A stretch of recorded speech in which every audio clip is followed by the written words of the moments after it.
Michael expressed interest in buying it for their collection. After negotiation, they settle on a price of $3,500, considering it's for charity. Seth shares his personal connection to wrestling matches with his father, adding sentimental value to the purchase. I have that kind of money. All right, you, all of y'all, bitch.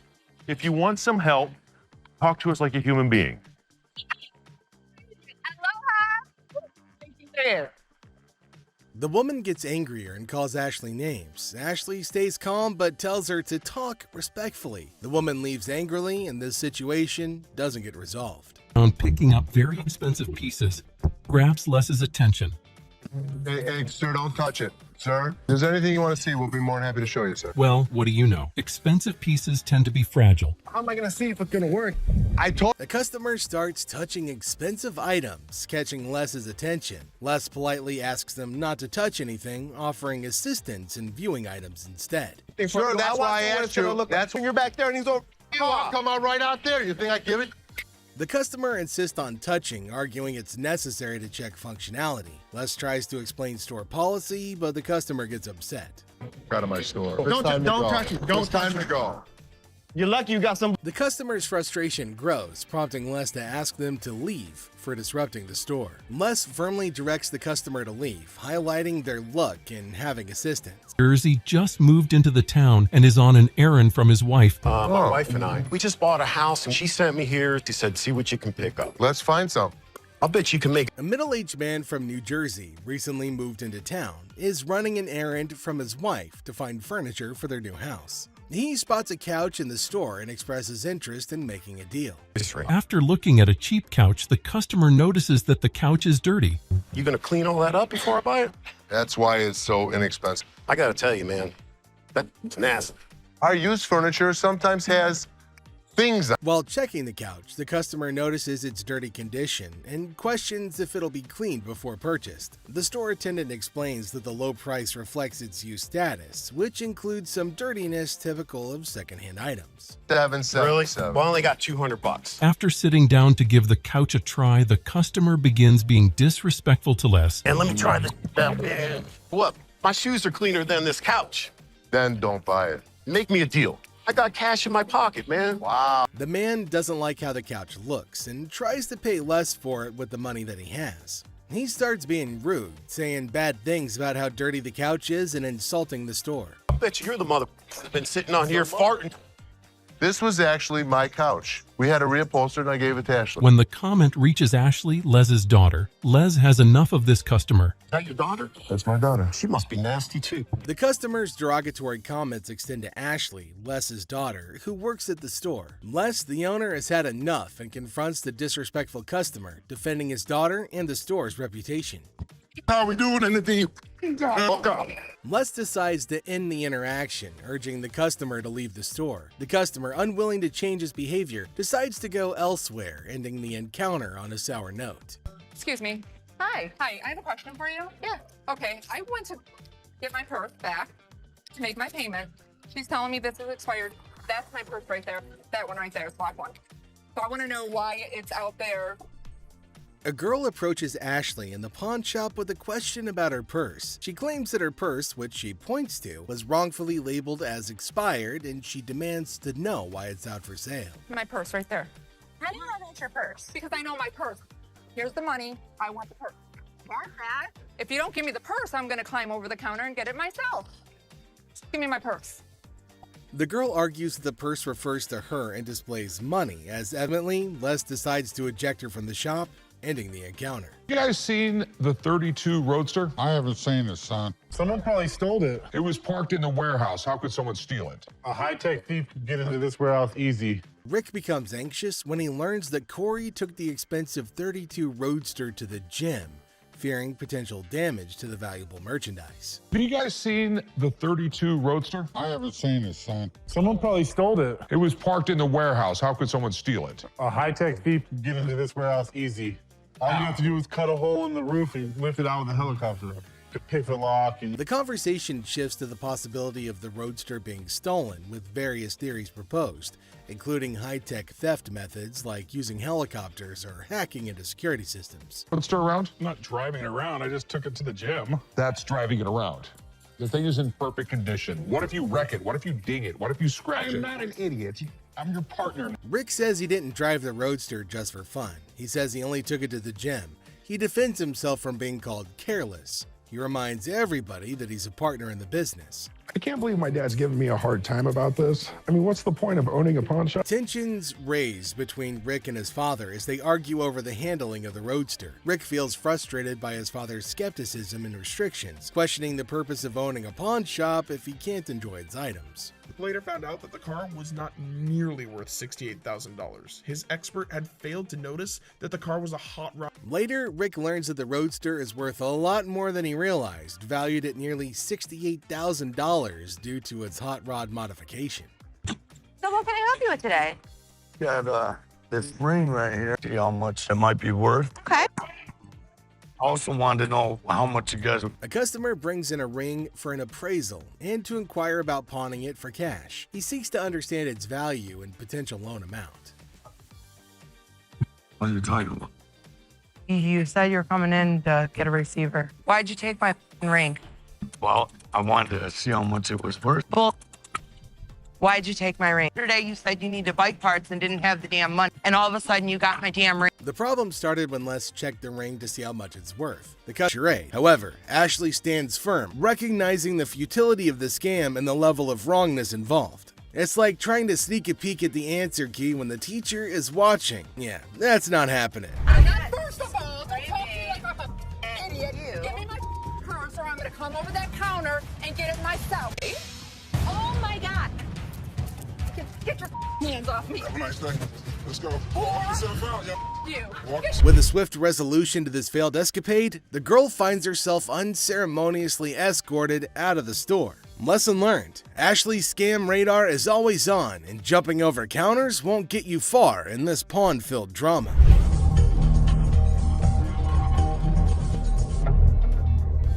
All right, deal.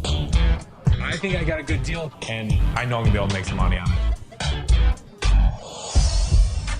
I can't believe you spent that much. Whatever, Ash. I am fuming. My brother just spent $800. Enter the family feud. Ashley drops the bomb on her brother Seth, calling him a hypocrite. But why? Well, he casually throws around $880 for a painting, while Ashley, according to her, can't even snag a deal for $30. Sibling dynamics at their finest. But he'll yell at me over a $30 buy. Excuse me, Seth. What, Ash? I was just out there watching you do a buy for $880. So instead of working, you're watching me. I was out there, and you bought something for $880 when you gave me such crap about that $30 roulette table. I'm not buying plastic. I'm buying stuff that we can actually resell without a problem. We will never resell that. They will sit in the back and rot. Are you kidding? We'll put it around the third corner. We're gonna make $1,000 plus on the deal. Really, Ash? You know I'm gonna be upset. The plot thickens as Ashley confronts Seth about the apparent double standards. She probes into the intricacies of spending $880, questioning how bad it could be. Seth, in classic sibling fashion, argues that his purchases are all about resale value, a concept he conveniently forgets when it comes to Ashley's shopping habits. According to him, he's the revenue guru. You are just a hypocrite. She was just being ridiculous. I just want her to stop talking. Ash, what do you want from me? Apologize to me. Apologize? Apologize because you're such a hypocrite. You know what, Ash? I'm sorry. I'm sorry that you're a bitch. You, Seth. You're such an ass. I am not going to forget the situation anytime soon. Seth better watch his back. Things heat up as Ashley demands an apology. Seth takes a nosedive into being the ultimate a-hole, apologizing for an $880 buy. Oh no. Instead, he hits her with a sorry not sorry for her supposed attitude, topping it off with a charming label. Well, let's just say that it rhymes with witch. Sibling rivalry reaches a whole new level on this show. Two guys out here that are saying they were scammed out of their laptops and that whoever did it is working with one of our guys. You want to come out and talk to him? All right. Thank you.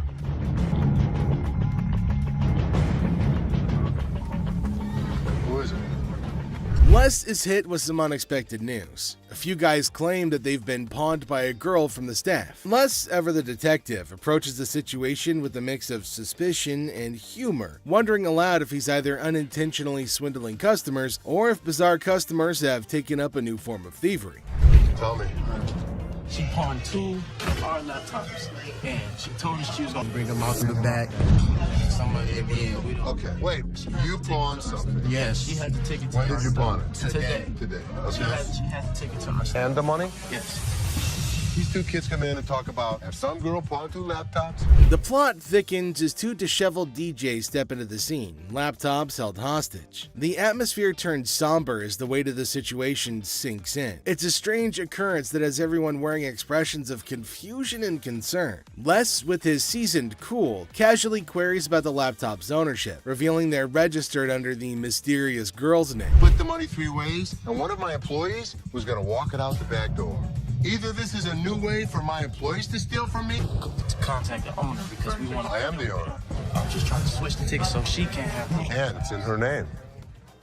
No, that's why I wanted to know if I can't do it. The tension rises, but Les doesn't crack under pressure. Maturely handling the situation, he asserts that he needs the lowdown to work his magic and get those laptops back where they belong. It's a pawn shop mystery, and Les is the detective determined to unravel the peculiar case of laptops and loyalties. Because your sign is saying that I can get 30 days of free cash.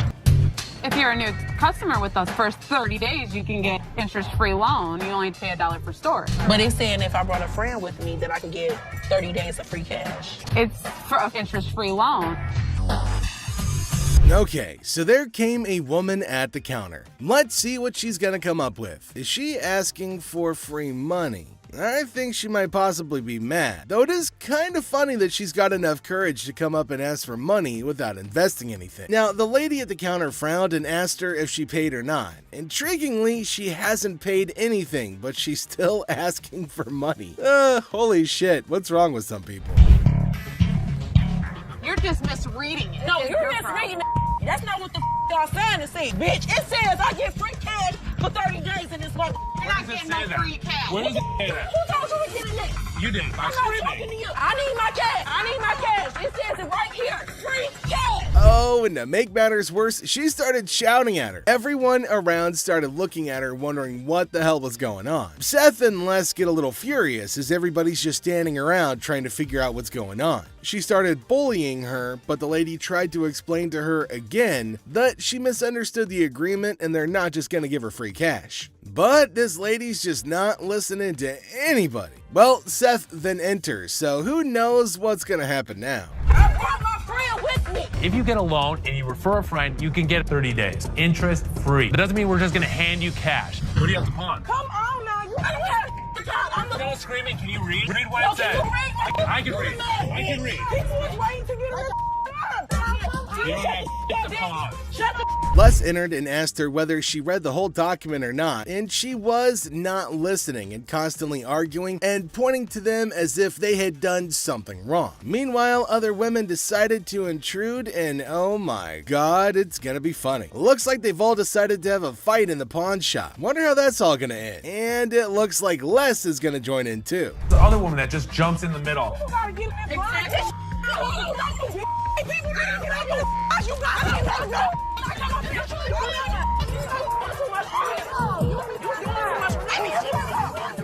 Leave me on the lawn, bitch! No, bitch! Leave me on the lawn, bitch! I'm from the way, bitch! All you need to do is read.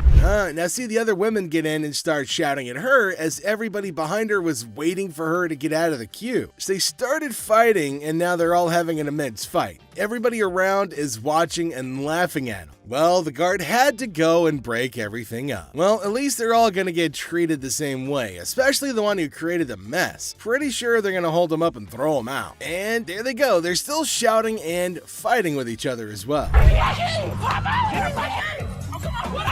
They really wanted to go at it, so we let them go at it in the parking lot for a little minute. All I saw was ass cracks and elbows. They were sent outside and they started beating on each other, holding each other by their hair and hand. They beat the crap out of each other and people around them were just watching and waiting and having a curious but funny conversation about their nonsense. Talk about a hella cringe episode. Cycle. This isn't the only time Ashley faced such abuse. This one woman went way out of her line, screaming and verbally abusing Ashley. Who's over you, ma'am? Me. It's somebody that's over you going to give me $500. No, not talking to me. This woman came in all generous and sweet, wanting to pawn her apparent iPad in exchange for $500 to bail her man. That's a red flag right there, ma'am. Anyways, when Ashley asked her how she estimated $500 to be the value, she was fumbling and gave a very lame reason. Because this is a new gig. So I should give her, yes. She clearly had no idea what it was. Don't worry, I won't leave you hanging wondering the same. It is an Asus Transformer, not an iPad, and definitely not worth $500. And pawned items are sold at lower rates so that everyone has some profit. Ashley straight up returns it, but the customer gets pissed at this. She gets really loud and asks Ashley to get the manager. Funny, ma'am, she is the manager. She asks her to get someone above her because she needs that $500. To this, Ashley did the most savagely epic things of all times. She looked around with an air of confidence and said, "Me," asserting herself as the undeniable queen of the room. Oh boy, I bet that moment sent shockwaves through everyone's minds. It was a jaw-dropping, awe-inspiring move that showcased her unapologetic dominance. Talk about a mic drop moment. Ashley truly proved that she reigns supreme, leaving everyone in awe of her sheer badassery. So, I'm gonna ask you to leave. No! I'm not going out my way until you run me mine! Run me! First of all, her voice is bugging my ears so much. The rest of it is just her shouting how Ashley's a bitch, and kept cursing her while security shows her the way out. You don't know me! You don't know me! You do not know me! You threaten me? You're out. You're not. For the last time, good lord, someone please ask her to zip it. And I swear, my poor ears were begging for mercy. But you know what? Kudos to Ashley for taking charge and showing her the exit door. She didn't let anyone rain on her parade and swiftly dealt with the situation like a boss. The store probably let out a collective sigh of relief when she was gone. Dude, just picture the chaos that would go down if your wife found out that you're selling her ring for some sick bike parts. Like seriously, can you imagine? You'd better brace yourselves, cause those punches would be heading straight in your direction. No doubt about it. And there's this next customer who's legit stuck in that exact nightmare scenario. I kid you not. The way he's being treated here is absolutely brutal. It's like a horror show unfolding right before your eyes. Why'd you take my ring? You won't even believe the level of harshness this poor dude is enduring. Did it appraise, see how much it might be worth. Okay. I also wanted to know how much you guys would give me for it. Like as a pawn, and I paid. No way. That's one stunning piece for sure. But hold up. While Ashley was breaking down the pawn rules and laying out the options for getting the ring back, guess who decided to make an entrance? The original owner of the item, and trust me, she ain't looking too pleased about the whole situation. Talk about an unexpected twist, right? It's like the universe just decided to drop a bombshell right into the middle of this already intense moment. I can only imagine the mix of emotions and tension that must have filled the air at that very instant. Now, it's going to take some excellent smooth talking and problem-solving skills to navigate this sticky predicament. Let's hope Ashley can handle this unexpected twist like the boss she is and help ease the tension in the room. Why'd you take my ring? Get bike parts? No. No way, dude. You can practically feel the heat radiating from her furious gaze. And honestly, can you blame her? Imagine finding out that your partner was about to pawn your precious ring without even giving you a heads up. All for some silly bike parts. That's a recipe for disaster right there. The sheer disbelief and anger in her eyes must have been off the charts. It's like a volcano of emotions just waiting to erupt. I can almost hear her thoughts screaming, "How could you even think of doing something like that behind my back?" And let me tell you, that kind of betrayal cuts deep. It's a breach of trust that takes some serious mending. But hey, maybe there's a chance for redemption here. If this dude's got any sense left in him, he better step up and start doing some major damage control. But man, it's gonna be a long and bumpy road to recovery. In the meantime, hang tight, my friend, because this roller coaster ride is far from over. Boom! Punches him, and I am dumb. No doubt about it, that punch was a real knockout. And honestly, he had it coming. It was beyond immature and disrespectful for him to even think about pawning her ring without her consent. Talk about a major breach of trust and a surefire way to ignite a firestorm of frustration. But let me tell you, the way she unleashed those two punches, it was like a burst of pent-up anger and frustration exploding in the air. You could practically feel the intensity of her emotions in every swing. She wasn't holding anything back, that's for sure. I can only imagine how fed up she must have been. Sometimes emotions can manifest themselves in unexpected ways, and in this case, it was through a powerful punch. The woman asked Ashley to give her the ring back, and she asked for it quite furiously. Just give them the ring. All right. Thanks. Okay, hold up. Let's get the facts straight here. What Ashley did wasn't some mean girl behavior, alright? She was just trying to get some clarity, you know? She wanted the dude who brought in the item to speak up, but damn, he was in no position to do that at the moment. We can't really blame Ashley for wanting answers. She was just trying to figure out what the heck was going on. It's all about seeking the truth and making sense of the situation. But God forbid the lady was in no mood to talk. She just wanted to drag her man across the store and beat him up later at home. But hey, who knows? With some good communication and a bit of luck, maybe they can find a way to sort things out and make everyone at least somewhat happy. After all, in situations like these, finding a win-win solution is the ultimate goal. Well, he kinda deserves it. I hope he makes better decisions in the future. But Ashley is not the only one who had to deal with some crazy customers. Phone work. It's a simple question, does Picture this guy, all dressed up in his baggy clothes, trying to act all smart and cool. Classic, right? So he's claiming that he bought an iPhone from the store like 2 to 3 days ago. But now the camera isn't working and he's seriously ticked off about it. All he wants is a replacement phone. Simple as that. But hold up a sec. Did he bother to bring the receipt? That's the million-dollar question right there. Because you know, without that little piece of paper, it's gonna be a bit tricky to sort things out. I mean, come on, it's like buying a ticket to a concert and then trying to get in without showing it. No can do, my dude. Receipts are like the golden ticket when it comes to returns and replacements. They're proof that you actually bought the item legit and can claim your rights if something goes wrong. Now, assuming he actually did bring the receipt, then it shouldn't be a major issue to get him sorted out. The store can check the purchase details, verify the warranty, and see what can be done about that faulty camera situation. It's all about following the proper procedure and making sure everything is legit. I ain't got it with me, I ain't bring it. So you're telling me you knew you had to get the phone exchanged and forgot the receipt? But Rich says they don't even sell iPhones for $200. So obviously my man over here is a scammer. Rich was very clear that he could look into it, but he needs the receipt. And he kept denying. Yet Rich asked him who showed him the phone so that he could double check. He randomly calls up one guy and obviously the guy denies, saying they had iPhones on sale 2 to 3 weeks back. And the customer claims that he got it 2 to 3 days back. But obviously the man didn't like the fact that he is getting caught. And you wouldn't believe what he said to Rich. Mohawk, shut the hell up. My mohawk doesn't talk. It clearly does. Clearly it doesn't. With that goatee, Now, too. the goatee does. Like seriously, this dude went way overboard. First, he rolls up in here with a fake item that was never even sold to him in the first place. What's up with that, right? And then he has the audacity to start talking back to Rich like he's the boss or something.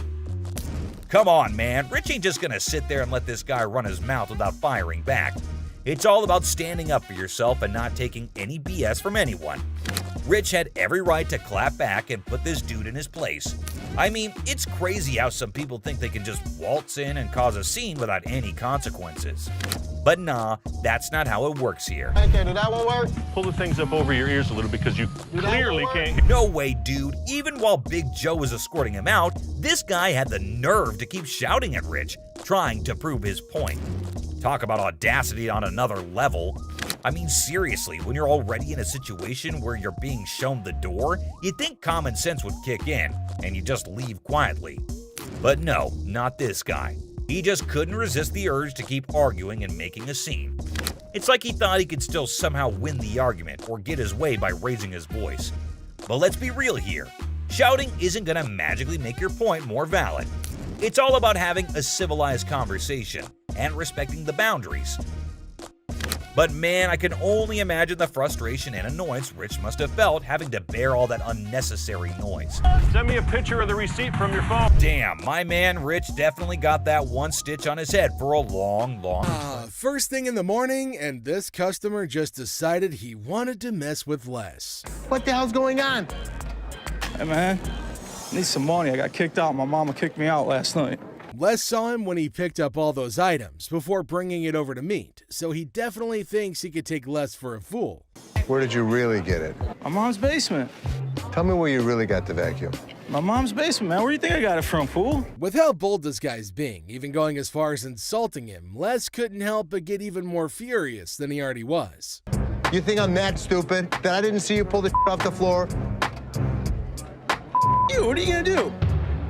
What are you gonna do about it, bald-headed? It's hard to believe Les actually let him stay that long. Normally, his security personnel would have yeeted the piece of crap out on the lot. Get out of my store. You understand what I just said? What are you gonna do if I don't? Do it. Keep walking, buddy. Well, he screwed around and he found out the hard way. Bet he's not gonna think about doing that again anytime soon.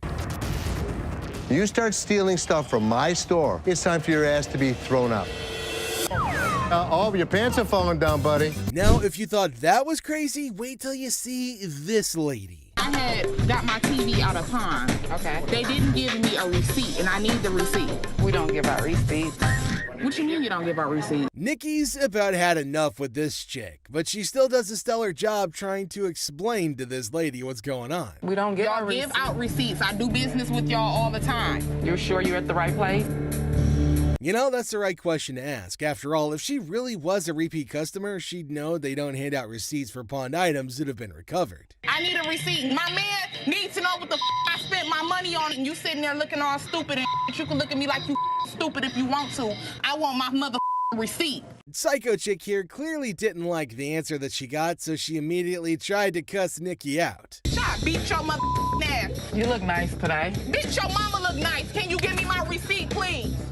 I like that color on you. Bitch. Nikki managed to handle her pretty well, but her refusal to acknowledge her clearly wrong attitude only pissed the customer off even more. I think Nikki should have resorted to my all-time favorite method of customer service. Brick. Can I get my receipt? My man wants to know what the I've been doing with my money. Can I get I don't know what the you've been doing with your money. How the hell am I supposed to know? Look in the computer. A manager she asked for, a manager she got.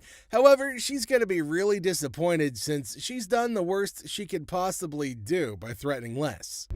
Okay, it's time for your ass to get out of here. Get your hands off me. You better get your hands off me. You better get your bitch. Oh, no, the Hopefully that overdramatic fall is going to make her rethink things on the way out. Don't let the door hit you where the good Lord split you, psycho lady. Raising your voice does not get you better service. The only thing it does is get your ass thrown out of here. Y'all don't know who the my people's is. Jolly Green Giant looking mother. How you doing today? Hey, pretty good. How are you? Real good, thanks. I'm Les. Les, I'm Randall. How are you? Randall, oh, you got a hell of a grip. Wow. What the hell is it? Call it a ring. Okay. I didn't think it was a bus. How'd you get it? I just got it. This guy smelled like a brewery. Okay. How much did you want? I'd like $500 for it. Why? Why? Because I need it. Yeah, I got you. 2 DUIs. A person walks into the pawn shop, catching Les's attention. Things start getting interesting right away. The person wants $500 for a ring and shows it to Les. Les, being curious, asks where the ring came from and why they want to sell it. The person gets really mad when Les asks questions. The intensity in the air rises as the person angrily explains why they're selling the ring. Les stays calm, making it a surprising and dramatic moment in the pawn shop. Well, if it was gold, I'd give you more than $500, but it's not real. I know it's worth $500 and you're gonna give me $500. Well, actually, if this was gold, but it was brass, it had no value. I understand. You have court issues. The problem is, I need $500 for it. I'm sure you do. Man, I don't know why you need. As the conversation continues, Les drops a bombshell. He tells the person that if the ring were real gold, he'd offer a whopping $2,500. Feeling a glimmer of hope, the customer suggests, just give me the $2,500 then. Expectantly awaiting a positive response, Les, with a touch of humor, reveals the harsh reality. He explains that the ring is fake, not even worth $500, and he won't pay that much for a counterfeit ring. You gotta give me something for it. I can't give it to you, I'm sorry. Give it to me anyway. Man, you can give me something for it. No, you give me something just don't for beat it. on the glass. This guy was drunk. You give me that ring back. Give me that. It's the. I ain't going nowhere. Man, get away from me. Yeah, I go, man! You man? In the midst of the ring discussion, a security guard quietly enters, taking a position behind the customer. The customer, desperate, pleads with Les to give him something for the ring, but Les, staying true to his detective skills, rejects the plea, emphasizing the ring's fake nature. Les, sensing trouble, comments that the customer seems drunk, adding another unexpected twist to the escalating situation. As the rejection sinks in, the customer, unable to contain his frustration, sits on the floor, declaring that he won't leave. The tension peaks as he becomes increasingly aggressive. The guard steps into action, forcefully dragging the defiant customer out of the store. But despite being escorted out, the customer continues to yell and make a scene. Oh boy. I see you sweating. Yeah. Must be hot outside. No, I was doing karate outside. You're doing karate? And judo. I'm Bruce Lee's sister. Really? Yeah. As the door jingles, a woman strolls into the pawn shop rocking winter clothes in the summer heat. Now she's chatting with Les, teasing him about the sweltering weather. She even claims to be a martial arts pro, throwing around Bruce Lee's name. The banter kicks off with a request for a karate move demonstration. She said she was Bruce Lee's sister. So what you got? The atmosphere takes an unexpected turn when the woman unveils a unique item, a mysterious fox mink. Les, unfamiliar with such creatures, engages in a lighthearted conversation to understand more about this fox mink. The woman, with a hint of mystery, reveals her intention to sell it. A mink fox? I don't know. I'm not into animals. Fox. I've heard of fox. I've heard of mink. So fox mink. Did you want to pause? As the conversation unfolds, Les dives into the details of the fox mink, trying to grasp its worth. The woman shares anecdotes about the origins of the item, painting a vivid picture of its history. Les, playing the role of the detective, subtly negotiates and gathers information to figure out the best deal. Sell it. How much did you want for it? $50,000. The encounter concluded with the woman deciding to part ways with her fox mink. Les, using his seasoned charm, finalizes the deal. The quirky tale of the winter-dressed woman and her unique pawned item adds an unexpected twist to the usual pawn shop routine, leaving both parties with a memorable experience. Woman comes in to sell me a high-end bottle of liquor. Ma'am, I'm Is that what you're saying? You have no respect.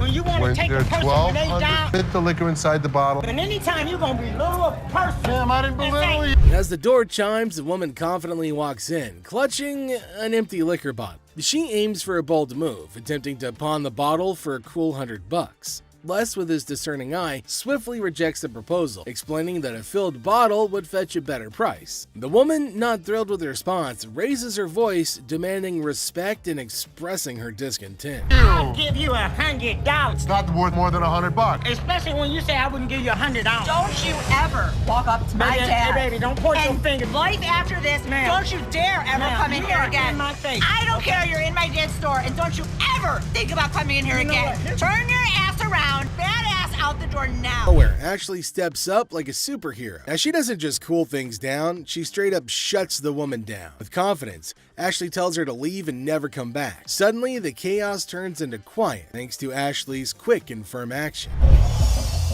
Son of a bitch. Where the hell is he? Rich! He's on the floor. People are waiting to pay us for their merchandise. He's not there. We're losing money. I've had Rich's back. In the heart of the pawn shop, Les faces a moment of frustration and disbelief. The absence of Rich, a trusted ally for over 2 decades, leaves Les feeling betrayed. The urgency of customers waiting to make payments adds to the tension, and the weight of loyalty becomes a central theme in this unexpected turn of events. Since the first day he came here, over 20 years ago. I feel betrayed. Didn't I just have an employee meeting to tell everybody that they need to step up on their game? I'm watching you and Bobby J talk to these 2 girls. You're out there trying to sweet talk them, trying to bull with them. I'm looking for you in layaway. Where the hell are you? I gotta sit in layaway all day long and just wait for something to happen. As the minutes tick away, the atmosphere inside the pawn shop grows more intense. Les reflects on his long-standing support for Rich, highlighting his sense of loyalty that spans a quarter-century. He recalls a recent employee meeting where he emphasized the need for everyone to step up their game. Disappointment and frustration seep into his words as he confronts the situation, a pawn shop mystery intertwined with personal and professional loyalties. I'm watching you and Bobby J talk to these two girls. They're out there trying to sell their jewelry. You're out there trying to sweet talk them, trying to bullshit with them. They end up walking out the front door. You put me in a position that you were the next to go. In this pivotal moment, Les delivers a stern warning to a fellow employee, Bobby J. The scene unfolds with Les observing interactions and attempts at sweet-talking customers. The threat of termination looms as he recounts the consequences of letting down the team. The dialogue underscores the severity of the situation and the potential impact on job security. Tension rises as Les grapples with the repercussions of the unfolding events. Rich, I'm out. Tell your dad to off. You up your job. As the confrontation escalates, Les draws a line in the sand. The ultimatum is clear: compliance or termination. The final seconds capture the raw emotion and frustration of a loyal employee who feels unappreciated and misunderstood. He knew he was in trouble once we walked through that door. Joe, what did you steal from me? Tell me the truth.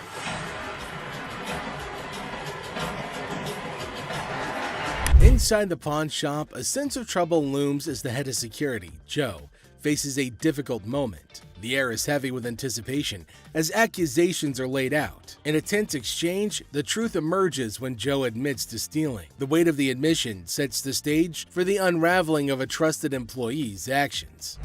The detectives call in uniformed officers to put the cuffs on.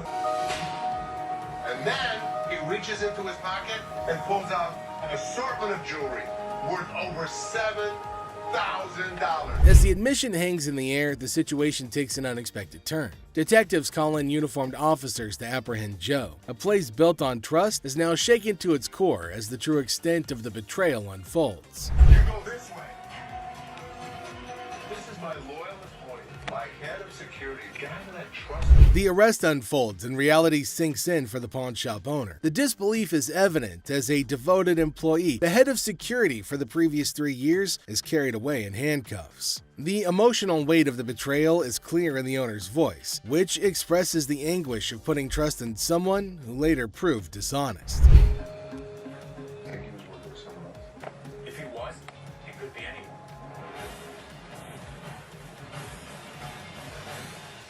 As the scene unfolds, questions linger in the air. The owner ponders the possibility of Joe working with someone else, leaving the situation shrouded in uncertainty. The aftermath of the betrayal raises concerns about potential accomplices and adds another layer to the unfolding drama. The final seconds leave the audience in suspense, contemplating the true extent of the security guard's actions.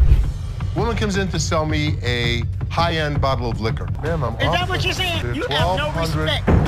When you want to take a person when they down, fit the liquor inside the bottle. and anytime you're going to belittle a person. Ma'am, I didn't belittle you. As the door chimes, the woman confidently walks in, clutching an empty liquor bottle. She aims for a bold move, attempting to pawn the bottle for a cool $100. Les, with his discerning eye, swiftly rejects the proposal, explaining that a filled bottle would fetch a better price. The woman, not thrilled with the response, raises her voice, demanding respect and expressing her discontent. I'll give you $100. It's not worth more than $100. Especially when you say I wouldn't give you $100. Don't you ever walk up to my dad. Hey, baby, don't point your and finger. life after this, don't you dare ever come in here again. In my face. I don't care, you're in my dad's store, and don't you ever think about coming in here again. Turn your ass around, badass out the door now. Nowhere, Ashley steps up like a superhero. Now, she doesn't just cool things down, she straight up shuts the woman down. With confidence, Ashley tells her to leave and never come back. Suddenly, the chaos turns into quiet thanks to Ashley's quick and firm action. Son of a bitch. Where the hell is he? Rich! He's on the floor. People are waiting to pay us for their merchandise. He's not there. We're losing money. I'd had Rich's back. In the heart of the pawn shop, Les faces a moment of frustration and disbelief. The absence of Rich, a trusted ally for over 2 decades, leaves Les feeling betrayed. The urgency of customers waiting to make payments adds to the tension, and the weight of loyalty becomes a central theme in this unexpected turn of events.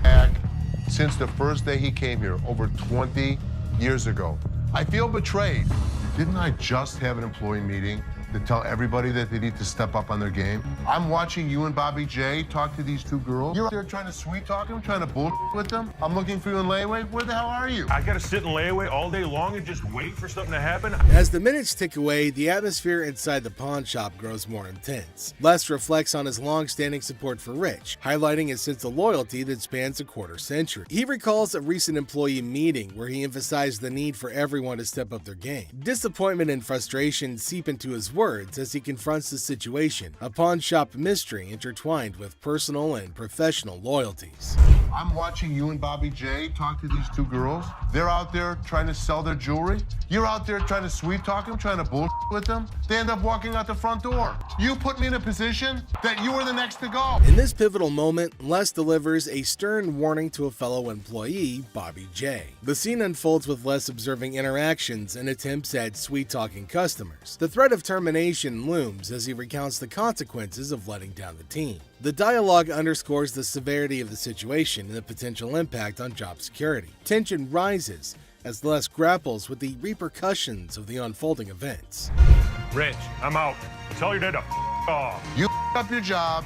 As the confrontation escalates, Les draws a line in the sand. The ultimatum is clear: compliance or termination. The final seconds capture the raw emotion and frustration of a loyal employee who feels unappreciated and misunderstood.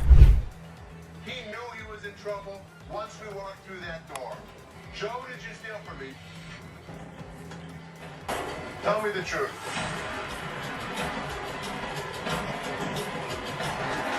Inside the pawn shop, a sense of trouble looms as the head of security, Joe, faces a difficult moment. The air is heavy with anticipation as accusations are laid out. In a tense exchange, the truth emerges when Joe admits to stealing. The weight of the admission sets the stage for the unraveling of a trusted employee's actions.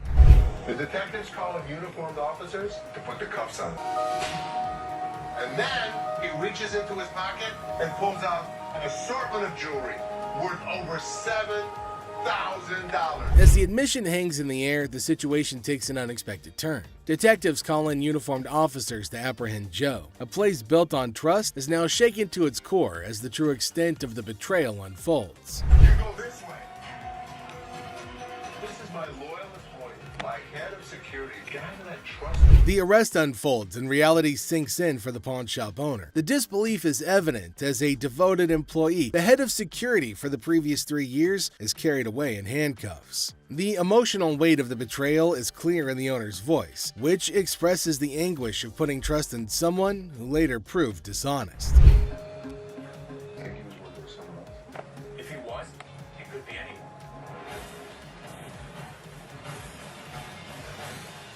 As the scene unfolds, questions linger in the air. The owner ponders the possibility of Joe working with someone else, leaving the situation shrouded in uncertainty. The aftermath of the betrayal raises concerns about potential accomplices and adds another layer to the unfolding drama. The final seconds leave the audience in suspense, contemplating the true extent of the security guard's actions. Are you her customer or mine?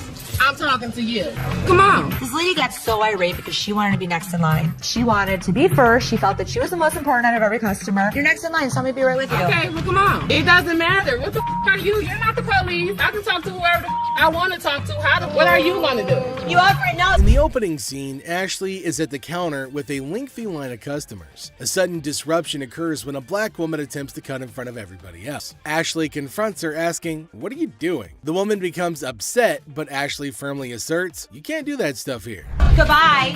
Come back here. Let's talk right now. Take the receipt. What would you like to do with it, ma'am? I want to pay. Well, you have to go to those windows. I'm not, no. I come to this line any other time. Not at this window. Okay, well, I'm not going to stand in the line. In the wrong line. Get in the other line. And I'm not going to get in another line. I'm going to walk straight up to the damn window.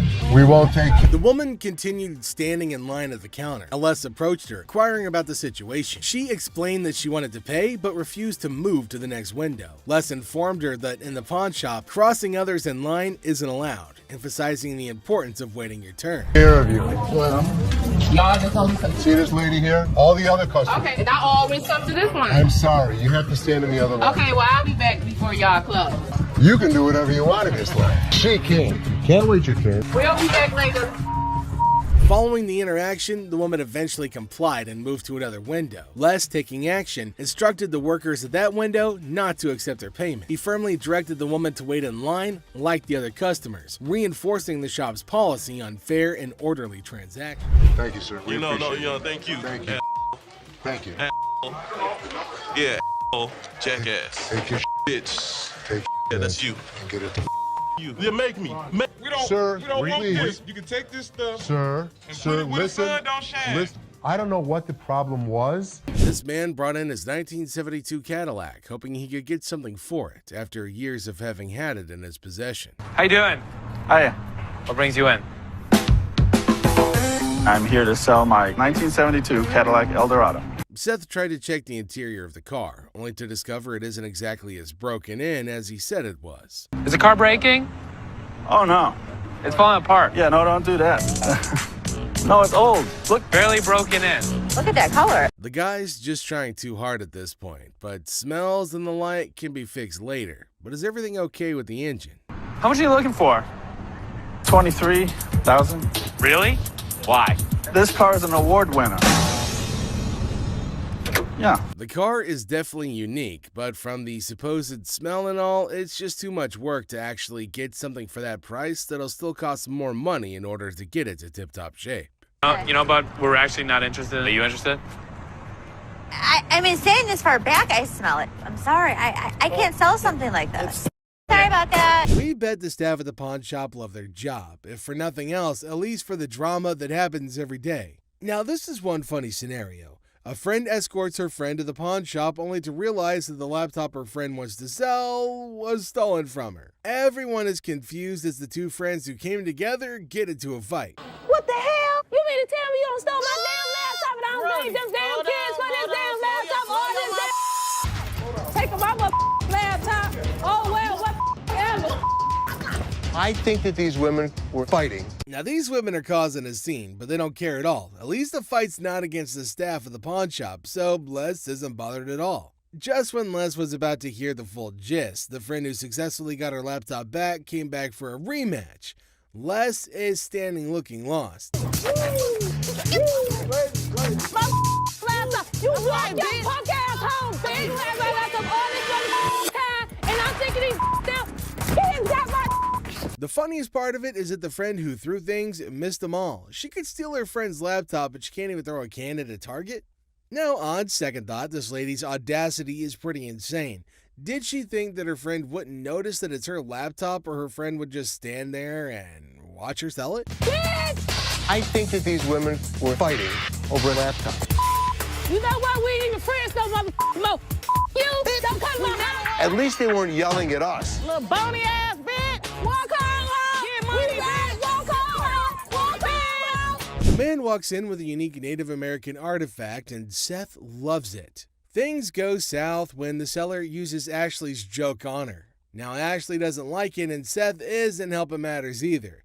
The problem is that Ashley is too emotional to be a businesswoman sometimes. So, the pawn shop loses an artifact because of an innocent joke that was even apologized for. And to think that Ashley started it makes it even more ridiculous. Good. How you doing? Got a few Native American artifacts here for you. This is a tomahawk right here. This is the war club. Resembles you, doesn't it? It's closer to you. It is, right? It's the same color hair. $90? No, actually, I'm not interested. He was rude, Seth. He was just joking. He was not joking. My sister takes things way too personally. He was rude. Why do these guys think they're entitled to money from the pawn shop? Like, there's no law that forces the pawn shop to buy an item from them. I'm just looking for a couple dollars, you know what I'm saying? To be honest, I don't think we're gonna take them, brother. You say what? We're not interested. American jury. Where the is the loan at? Don't try to stare me down either, cause y'all gotta close. This mother thought he was a badass. As you can see, I'm a badass. They say to be confident when making an offer, but this guy took his confidence freaking overboard. What part of Les does not need his services does Mark not understand? Do you have a company out that does any of your, watches your lot or anything like that, takes any of the cars out? We do. Okay, how's that working out for you? It's working out great. I'd like the opportunity to maybe go over some paperwork with you. We don't have that problem because we have fences around the building. Well, we've done a couple other business around here. I don't think you're understanding what I'm saying. This is gonna be our business as well. No, it's definitely not going to be. I'm not interested. You old Here's man, the way you it's and you gonna guys work. running this zoo right here. Here's the way it's going to work, sir. You can leave nicely, or we can throw your ass out. First thing in the morning, and this customer just decided he wanted to mess with Les. What the hell's going on? Hey, man, I need some money. I got kicked out. My mama kicked me out last night. Les saw him when he picked up all those items before bringing it over to meet, so he definitely thinks he could take Les for a fool. Where did you really get it? My mom's basement. Tell me where you really got the vacuum. My mom's basement, man. Where do you think I got it from, fool? With how bold this guy's being, even going as far as insulting him, Les couldn't help but get even more furious than he already was. You think I'm that stupid that I didn't see you pull the off the floor? You, what are you gonna do? What are you gonna do about it, bald-headed? It's hard to believe Les actually let him stay that long. Normally, his security personnel would have yeeted the piece of crap out on the lot. Get out of my store. You understand what I just said? What are you gonna do if I don't? Do it. Keep walking, buddy. Well, he screwed around and he found out the hard way. Bet he's not going to think about doing that again anytime soon. You start dealing with this particular crazy lady, and there's no way she's going to turn back now. Follow me no more. I won't come back in this bitch. All the motherfucking times I've been coming in here giving y'all my motherfucking and this is how I'm getting treated, y'all. Les gets this customer who's trying to sell a watch she apparently won this one, all right? After reading through one of their ads, this lady came over to make a very odd inquiry. I was trying to find out because your sign is saying that I can get 30 days of free cash. Well, she read all right, but she didn't quite understand it at all. The customer came in hoping to pawn his rosary, claiming it was an antique. It's been passed down from generation to generation to generation. Now it's mine, and I'm trying to put you in the game with this crystal. Just because it's old doesn't make it a really valuable item, but it seems this man doesn't want to acknowledge that at all. So, how much can I get? Well, you can't get anything. 'Cause it's not diamonds, it's not gold, it's just crystals. Honestly, I think Les has said all there is that needs to be said, but we'll just have to, make things clear. He's got no other choice than to repeat himself. How much would you pawn this for? I won't take that in pawn because we only take precious metal. Well, this is precious. To you. To me. With his demeanor through this whole thing, it's pretty clear at this point that this guy's gonna be trouble. Work something out, man. No, I can't take it, I'm sorry. Well, I think you need to work something out with me, man. Trying to strong-arm the poor guy isn't exactly the right way to conduct business. Tell him it's antique, man. Nope, it's not antique, bro. I don't want to talk. Me and you. No deal. Deal. No deal. He's been introduced to the antique expert. Now it's time for the antique expert to introduce him to the door once again. Let's talk about it on the way out the door. Hey, hold on, man. Hold on, brother. Hold on, man. Hold on. I can leave on my own. Hey. How are you, young man? How much are your PlayStation 3s? How much you want to spend? I got $70. Yeah, I just took them out this morning. I've seen them for $70 to $80 at other pawn shops. Yeah? With 2 games. But as long as you'd like. Does it come with a warranty? It comes with an as-is warranty. Unless you'd like to purchase an additional warranty, which I'd like to help you with. I need a PlayStation 3 for $70. I sell them for $100. That is ridiculous. What you gonna do? I don't know. The PlayStation's really hot stuff at the moment, but the customer who wants one is far from hot. He's mostly just hot-headed. I ain't been shot already. What? Ain't nothing here. You're just another door guy to me. Yeah? What's up on this for $70? Show me $70. Throw it down. Throw down the $70. I ain't. Oh, you don't have it. Have a good day.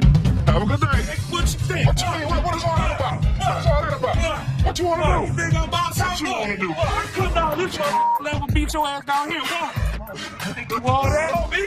Do it right here. You got a full 12-pack, 6-pack, and a couple empties in there, buddy. What? You big. The guy went from shocked to shouting in a heartbeat. Unfortunately for him, the pawn shop doesn't tolerate that nonsense.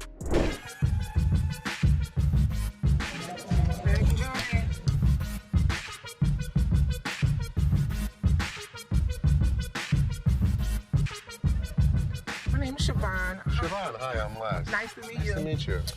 Okay, so look, these is diamonds. They're not real. What? No, these is real. Look, when you holding up to the light, ding, you hear that? Ding, that's the diamond sound. They look good, But they're not real. you know what? Look, These ain't real. hold on. He wouldn't lie to me. Of And course not. I don't wear no fake. Don't you think I would offer you money for them? No, I know what this is. Why your big ass standing here? What the you want? So you can give me my $300. Whatever, told me my ass haters. Haters. Bye. Have a nice day. The next customer is a lady with diamonds from her fiance, or so she thinks. Les breaks the bad news to the lady, but she's got a hard time accepting the facts. Hello. Hi. Can I help you? If I'm trying to pawn this, 35 millimeter, right? yeah, How much are you looking for? just about $30. Got my baby's birthday coming up and just need a couple of extra dollars to help out. Stuff situated for him. What do you have planned? For his birthday? Mm-hmm. A birthday party, you know, cake, ice cream. To try and get money from us. And the kid ratted her out saying, yeah, my birthday's in 2 months. There's a little bit of time you have before then to come back and hopefully have something of value. And I really would have appreciated any little thing that you could have gave me. 10 years ago. This is some bull because y'all could have took this camera. You could have gave me $30. The innocence of a child didn't allow this woman to cash in on her worthless camera. She was pretty shocked her lies didn't work on Seth. How are you? How are you today? Good. What you got? My bracelet on my phone. My baby daddy gave it to me. It would be so mad. Curtain tiebacks. What are you telling me? You know this isn't real. What do you mean it's not real? Well, it's a real bracelet. You know what? It's a real, listen, okay, fine. You're fair enough. probably Don't right. trip, okay? Don't trip.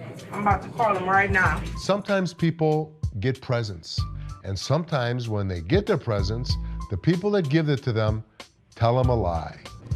He said this bracelet costs $500. It would be more What are you talking about? He's Anywhere. lying to you. Baby, did you give me some fake gold? Did you give me some fake gold? Really? Did you give me fake gold? This ain't love, baby. You said you was gonna marry me one day. Okay. Have a very nice day. Thank you. Man, this. What the is you talking about? Have a nice day. I have a nice day when Okay, you then give me don't some have nice service. Right? You know what, y'all? I'm about to take it to a real jewelry store that knows something. That's what I'm gonna do. The amount of men who give their women fake jewelry in Detroit is absolutely crazy. This woman is shocked, betrayed, and angry when she learns the real value of her jewelry. Hey, I was wondering what you could get me on a loan for the PS3. We're on a mission now, a real mission, to get my brother out of jail. All of a sudden, the cop just stopped us because one of our lights were off in the back of our brake. Bond is $300. I got $150, and now I'm here. Ended up with his brother trying to sell his video game system on his games and the controller. See what we could do with that. 95 is close. I get to 100 for you. 100, mama. I can't. 100. I normally would have given $80 on this game unit. I went $15 over, and that wasn't even good enough. But too bad I couldn't help her out because I wanted to help her. But I hope she can find the money. Two customers come into the pawn shop on a noble mission of freedom. However, Ashley lets them down easily, but at least they take it better than most customers in this video. Pawn shop because we, is in need of money. And we're trying to pawn this VCR and this TV. Okay, would you put it on there like that? You wouldn't. Where's the income? You want to go to the So what? I was ready for them to have a full-out brawl out there. Get your ass on somewhere. No, get your ass on, cocky ass. I tell all ladies and everything. Can I help you guys? Why are you guys fighting? I kicked this. What he said, it was offensive. Yeah, it was pretty good for TV. Sell it. Actually, yeah, we gonna pawn this. No, the TV didn't get dropped. It works. $20. All right, 20 will work. Hey, you can each get 10. Oh, you agree now? All right, just give it to this gentleman. We're gonna do this for 20. Just go online, get your ticket, and get your cash. This is a general conversation. Okay, well, we still in a relationship, though. Tiffany, seriously, maybe you should go in the parking lot and just wait for him. You're right. I am gonna wait in the parking lot. Parking's really fair. I like that. A chaotic couple barely makes it to the pawn shop before smashing one of their items in an argument. The couple is more sad than shocked that they've rendered their items worthless. Hi, how are you? I'm good. How about yourself? Doing all right. I've got a ring I want you to take a look at for me.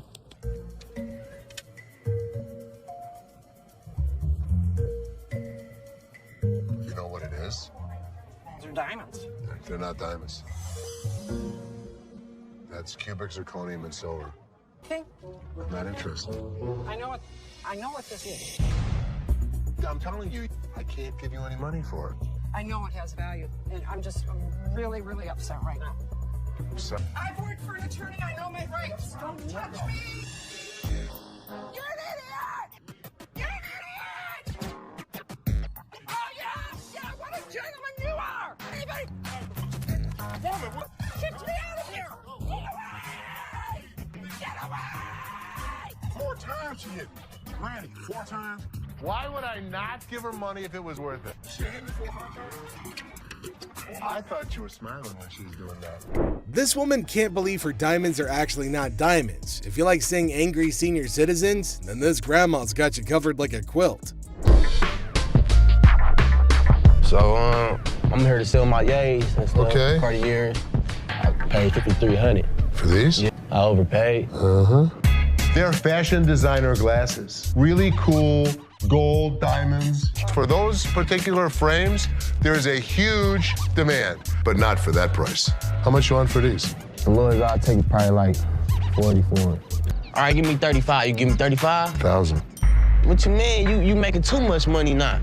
I sell this stuff cheap, man. Look, I ain't pay 1,000 for these. I know feel you me? didn't. I can feel you. But that ain't, you don't feel me, you know what I mean? I can feel you. You see how he talking? Talking like a kid and You don't know who the f I am. Man, You don't know where the f I was raised. Like and I you're just said, talking. Well, flat out, man. I ain't leaving, dog. Come on, baby. Young buck. What's up, baby? No, we out. You on that petty shit, dog. That petty ass money you offering. That's why ain't nobody with y'all. You feel me? I feel you. Les is offered a cool pair of glasses, but he knows they're not cool enough to be worth what the customer's asking. The customer doesn't take the news well at all. A customer demands a stereo refund, leading to a tense showdown with his brother. Earrings spark a heated confrontation while a frustrated customer faces off over a waiting game. An unproven claim raises tensions and upon negotiation turns sassy, testing the limits. Lastly, a ring appraisal takes an unexpected turn when a wife discovers betrayal, turning our place into a space for some fascinating real-life stories. Okay, so check it out. This customer rolls in wanting a refund for a stereo he got from the store. But guess what? It's not in perfect shape like he thought. The store can't do cash refunds, but they're cool with exchanging it for something else. Nope, not for the customer's brother. He starts making a fuss, saying they sold his sister a busted thing. Sound cool, man. That's not cool, man.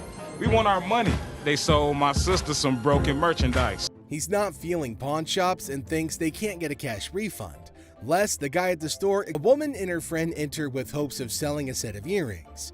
However, things take a confrontational turn when Les, in his characteristic playful manner, tries to strike up a conversation about their intentions for the money.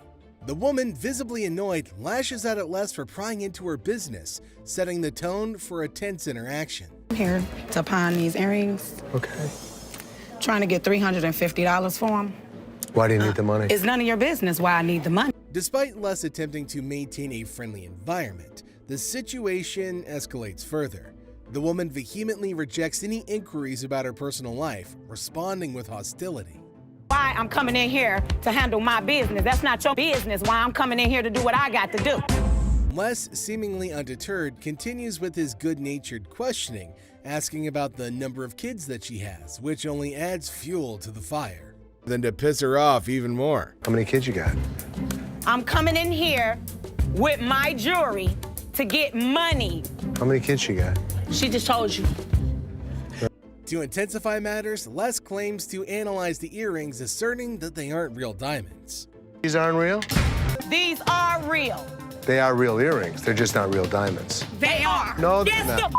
The revelation further infuriates the woman, leading to increased yelling and frustration.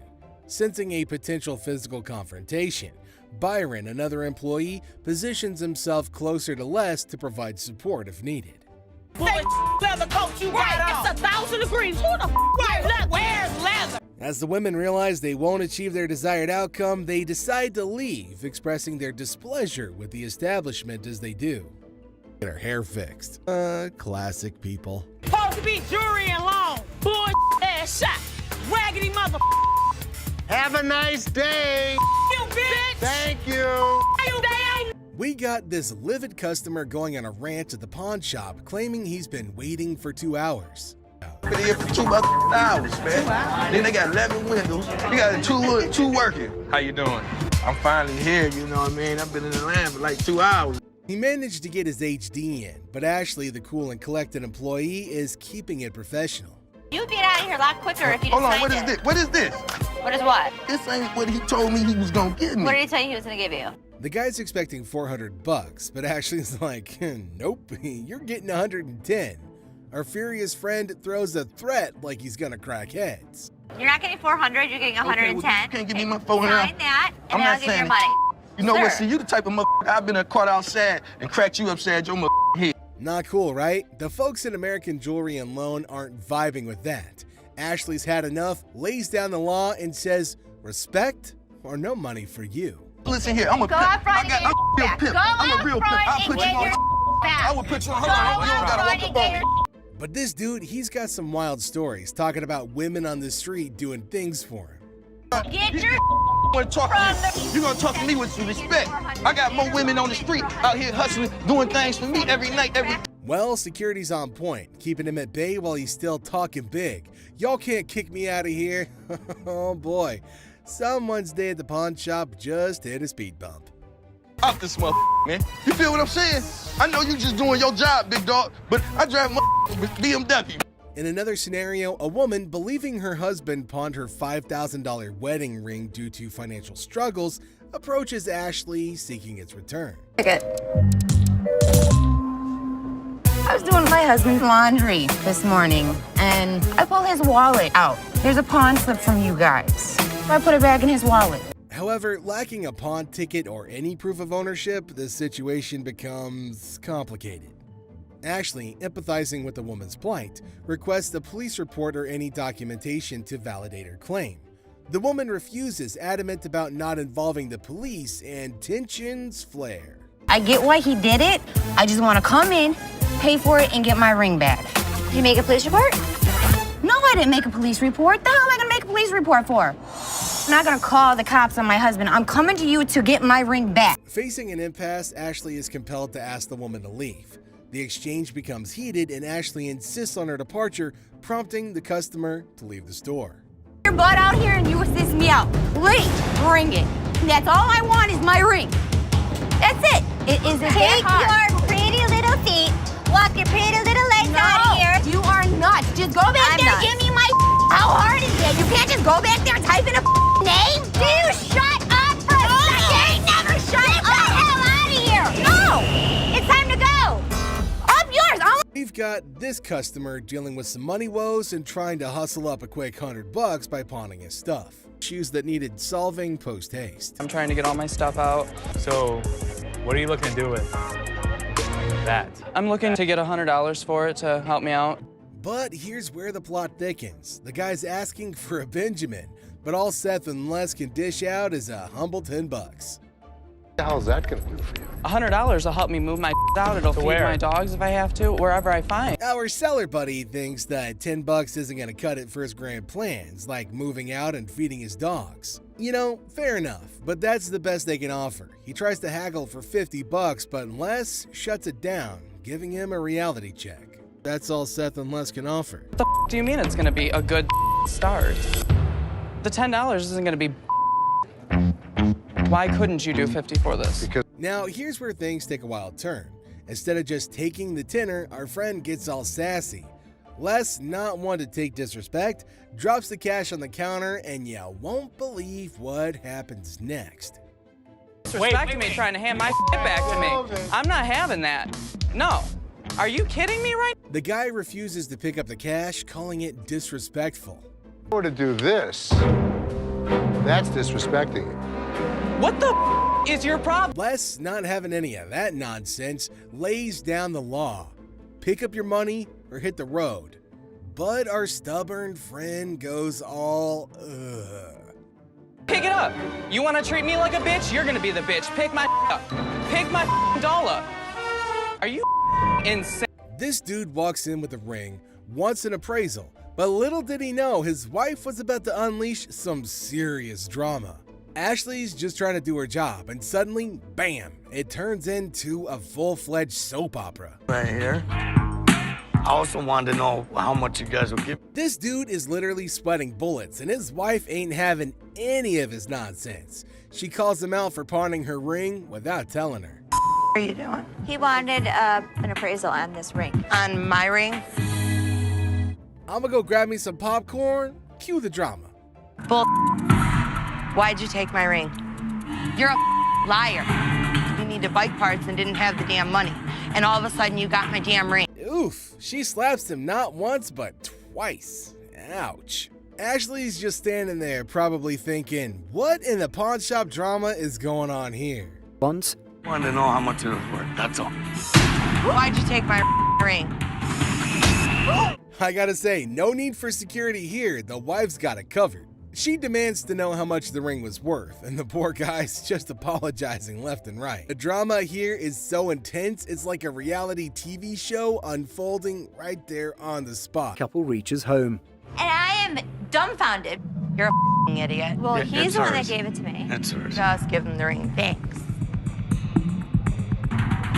Okay, hold on. This customer's on an entirely different level.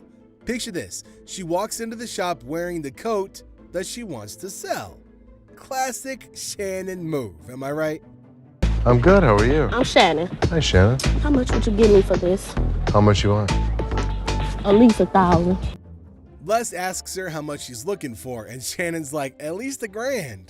Les throws out a cool 100 and she loses it, saying she wants more. 100 for this motherfucking coat? I want more than 100. But she claims the coat's made of fox, rabbit, bird, whatever she feels like saying. Made of. Ma'am, You got me up. it's Fox.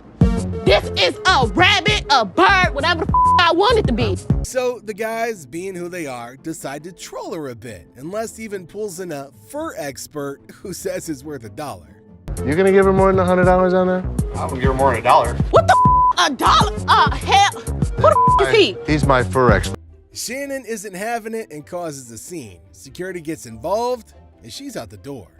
Security too? There you go. Oh! Y'all motherfuckers don't know who y'all went up in. A female customer arrives claiming that her niece purchased a lovely earring from the store. However, upon closer inspection, she discovered that a diamond was missing. The catch? You guessed it, no receipt. Without proper proof of purchase, she hoped to return the earring and secure a refund. The diamonds was missing, and I wanted to know, can I get my money back? Do you have the receipt? No. Do gifts come with a receipt? Yeah. No, well, this one didn't. Ashley, ever the voice of reason, inquires about the receipt, and the customer admits that she doesn't have one. Ashley explains the store's policy regarding cash refunds and, crucially, points out that the jewelry the customer brought in is fake, a type of item the store does not deal with. Tensions rise as the customer becomes impatient, demanding her money or a different pair of earrings. Oh, cash refunds. One more problem that's really key to this whole thing. These are fake. And we don't sell fake jewelry. Well, it's gonna be some in here. Well, excuse me, anybody buying any jewelry from here? Don't get no more jewelry from here, because the ain't good. Hey. Bobby J, provoked by the escalating situation, engages in a heated exchange with the customer. I'm talking to him. I'm talking to Sir, can you help me? Can you give me my money? Can you give me a different pair of earrings? Anything. No. Oh, wait. No. Your short ass gonna tell me. Are you angry because your coat's so tight? No, my coat ain't tight. You so little back there. I think it's time to leave. I think it's time for the back. Ashley attempts to defuse the situation by offering options for resolution or departure. Joe, making his appearance, assists in escorting the unruly customer to the front door. Receipt. It ain't no receipt. Finish listening. No. It's time to leave. I'm not going nowhere. I bet you are. No, I bet I ain't. This is Joe. How you doing, He's gonna show you to the front door. Wait a mother minute now. Get your hands off. I guess. Bobby J's dealing with customers hunting for an anniversary ring, but the vibe is a little off. I'm gonna pose my boyfriend. Tomorrow's our 6th anniversary, 6 years anniversary. Really? Yes. The lady drops a hint about her boyfriend, and the jokes start flying. 6 years? Bobby tries sizing up the situation, asking for the boyfriend's ring size. So, what size? Do you know the size that he is, or ring-wise? I thought you was talking about that size. I was like, that is too personal now. No. Ooh, awkwardness alert. He gets a little too personal and they play it off, but Bobby's cringing. Store. Now, I gotta practice now. I'm gonna pretend like I'm close to you, okay? Oh. Now, here comes the big moment. He's showing him rings, trying to keep it professional, but the tension is building up. In a bold move, the guy decides it's proposal time. Now, Tay-Tay, we've been together for a while. Will you marry me?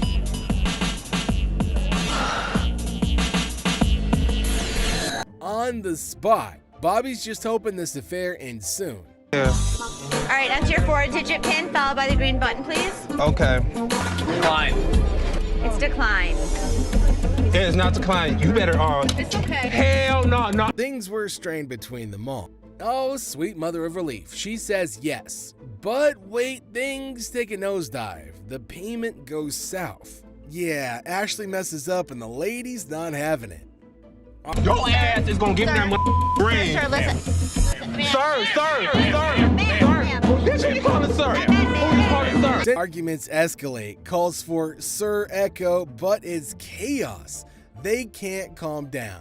Well, just another day at the pawn shop where love and payments collide, leaving Bobby J stuck in the middle of a ring gone wrong. Who you not? No, act like a lady. I am acting like a lady, but she gonna sit there and call me. No, she gonna sit there and call me. Oh boy, Ashley's in for a wild ride dealing with this lady trying to get some cash for her outdated tablet. The lady's asking for a whopping $500, which is like asking for gold when all she's got is, well, something like an iPad. Hello. Hi, how are you? Just trying to get some money so I can bail my man out. Ashley's trying to be cool about it, like, hey, it's not worth that much, not even close. She even gives the tablet back, and the lady's acting all offended. Like, serious lady, did you expect a pile of cash or something? How'd you come up with 500? This is a pad. I should barely get like 500 for it. And then here comes the classic move. I need to talk to the manager. But little did she know, Ashley is the manager. Well, cue the surprise, but the lady's still stuck on that $500 dream, and Ashley's like, sorry, not happening. You're not gonna talk? Where's the manager at? Where's the manager at in this building? She even offers a friendly tip, like, sometimes what you want is closer than you think. But nope, this lady's not having it. That's me. So if you want... Who's over you, man? I want $500. Eventually, Ashley kindly asks her to leave. But what does she get in return? A no, I'm not leaving.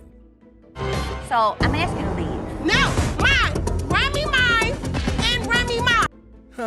Classic stubborn move. But hey, Ashley's not having any of it. She even hands her the tablet like a final reminder and tells her that she needs to go. You can leave. No, I'm not leaving. Don't put your hands on me. No, down. Now what? This man's refusal to keep his receipt has led him to a dead end, and his only recourse seems to be attempting to intimidate the owner into getting what he wants. Using his expertise in handling such situations, steps in to restrain the belligerent individual. As the aggressor attempts his first blow, Byron efficiently intervenes, not only preventing any harm to Les, but swiftly escorting the unruly man out of the store.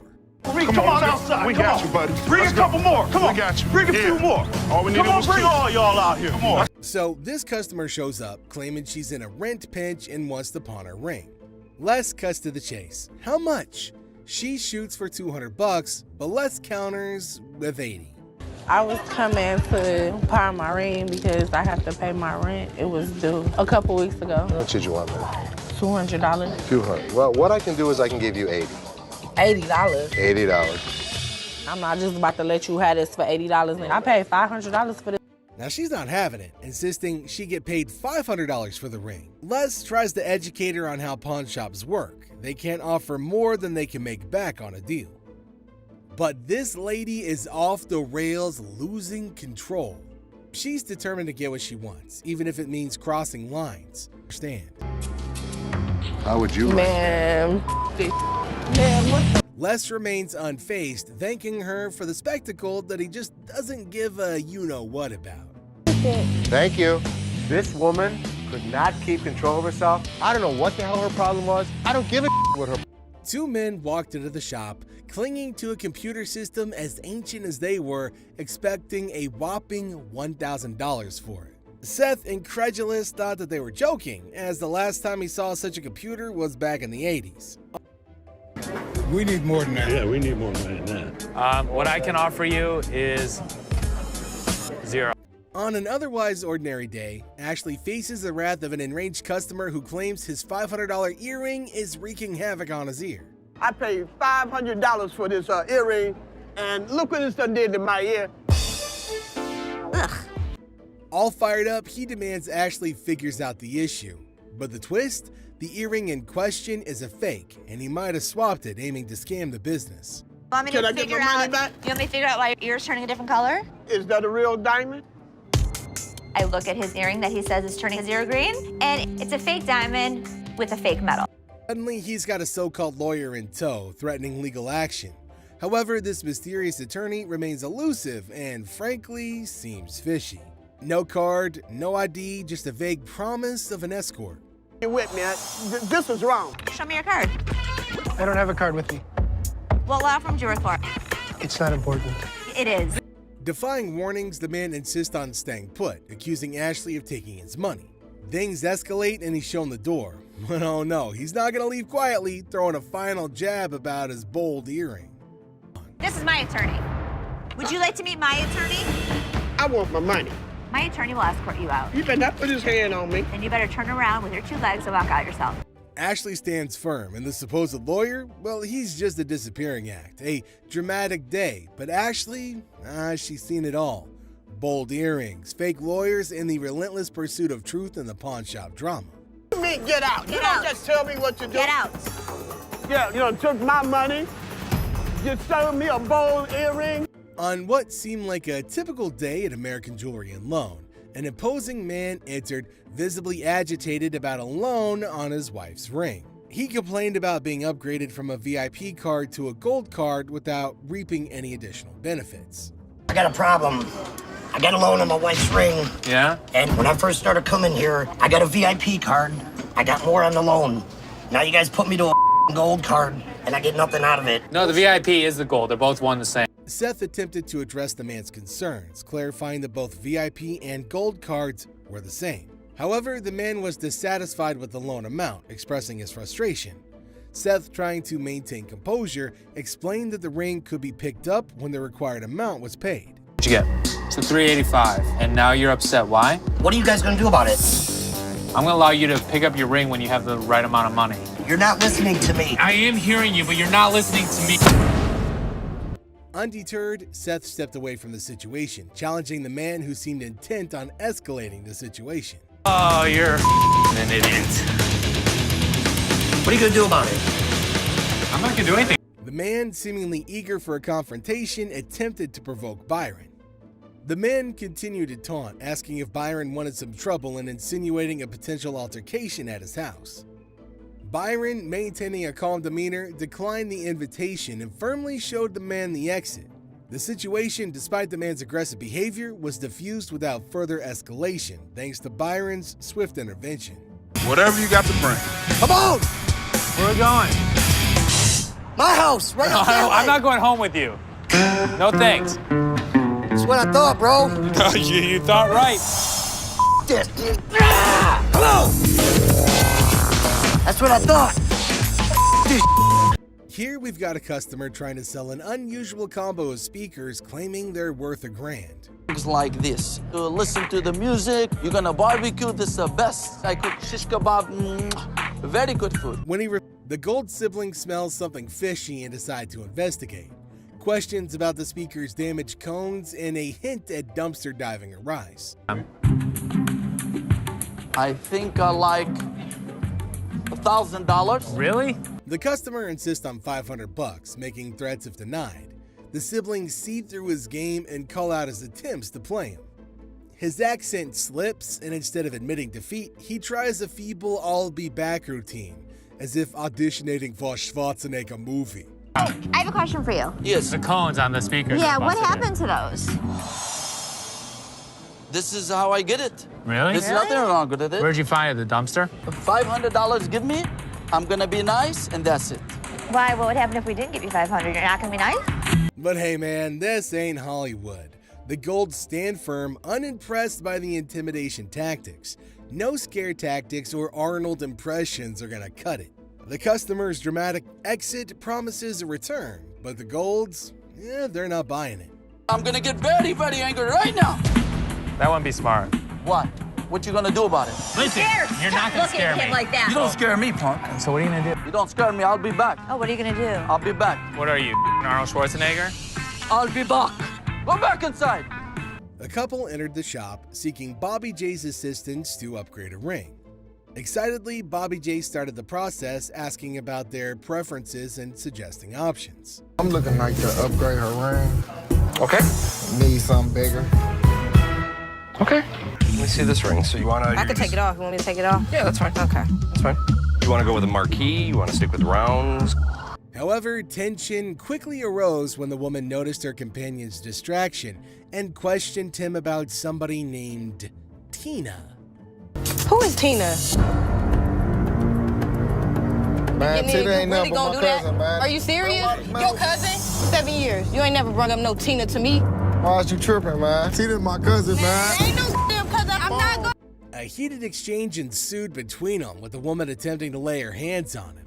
Amidst the rising conflict, Bobby J tried to mediate, attempting to de-escalate the situation. The woman, feeling increasingly agitated, emphasized her discontent, declaring that she wouldn't tolerate such behavior. The incident, although intense, highlighted the challenges faced by Bobby J in managing not only business transactions, but also the personal dynamics of some customers. Whatever. What you gonna do? What you gonna do? I ain't playing with you. What you gonna do? No, whatever. He gonna keep playing. Despite his efforts to guide them through the ring upgrade process, personal issues took precedence, leading to a heated confrontation. Man, quit hitting me, let's stop. Les wakes up feeling like a fire-breathing dragon, ready to roast anyone who walks in. And guess who strolls in? A clueless dude looking to pawn some sparkly stuff. Les starts the roast slowly, asking about the dude's marriage. No, big mistake, dude, bro. Out pops this crazy story about anniversary gifts and grandma's jewels. Les smells something fishy, and boom, he calls the dude out on his fake baubles. Finally, they're back to business with a toothpick. Les sees red and for the first time ever kicks a customer out of his own pawn shop. 2 customers, actually. Both of us. It probably is. But it was fake when it was made, and it's still fake. I got an anniversary coming up. I'm not getting in trouble. You're married, right? I am? Okay, I've seen your wife. Listen, mother, there's 2 things you don't. The Gold siblings don't have the best relationship, and in this particular episode, Ashley decided to interfere with a potentially profitable deal for Seth. The customer brought in a valuable 1970 Detroit Tigers autographed baseball, hoping for a fair deal. How'd you get it? My grandfather left it to me. This is a great collector's piece. It's signed by not only L. Kaline, but Norm Cash. For the right price, I'll be able to make a huge score on it. Seth, recognizing the item's value, was negotiating smoothly until Ashley barged in, disrupting the flow. Ignoring the potential earnings, she proposed a mere $250, significantly lower than the customer's expectations. Seth, aware of her intentions to provoke a conflict, tried to salvage the situation, suggesting a more reasonable $500. Looking to have a good time down south. Yeah, but you're not bringing me something that's worth about $1,500. To me, it's worth more than that. But why? You're not an avid Tigers fan. What have you got here? I've got a 1970 Detroit Tiger autograph baseball. How about $250? $250? No way. No way. Ashley persisted with her lowball offer, causing confusion and frustration for the customer. Instead of addressing the customer needs first, the siblings engaged in a heated argument, making a spectacle of themselves. Ashley's refusal to understand the item's value and insistence on her insulting price only added to the chaos. Ultimately, the siblings missed an opportunity to make a profit, showcasing their relationship. How about 500? No, it's got to be higher. I said 250. I'm at 500. Do you know who signed that ball, Ash? It's not worth the 1,500 he wanted. Can I have my ball back? Do you want to give him his ball back, or do you want to act like a I don't total know. ass? I want to spit out another price to really insult him. Are you serious? No, you can't close a deal. You just don't know how to close a deal. This lady stomps in demanding stuff her way, unless he ain't playing patty cake. He throws her own words back like boomerangs, leaving her flustered and spitting curses. "Hurry up, I gotta be at work," she screeches. Les, cool as a cucumber, calmly says, "Come back when you got time, or maybe someone less yelly can help." Bam! One punch, straight to her rudeness. Please. So I gotta be working 3 o'clock, so please. Ma'am, do you want to come back when you have more time? Can you get somebody else to serve me? When you're screaming at me, I'm not going to speed up the process. How many more times I gotta tell you, yes, I want my store corrected?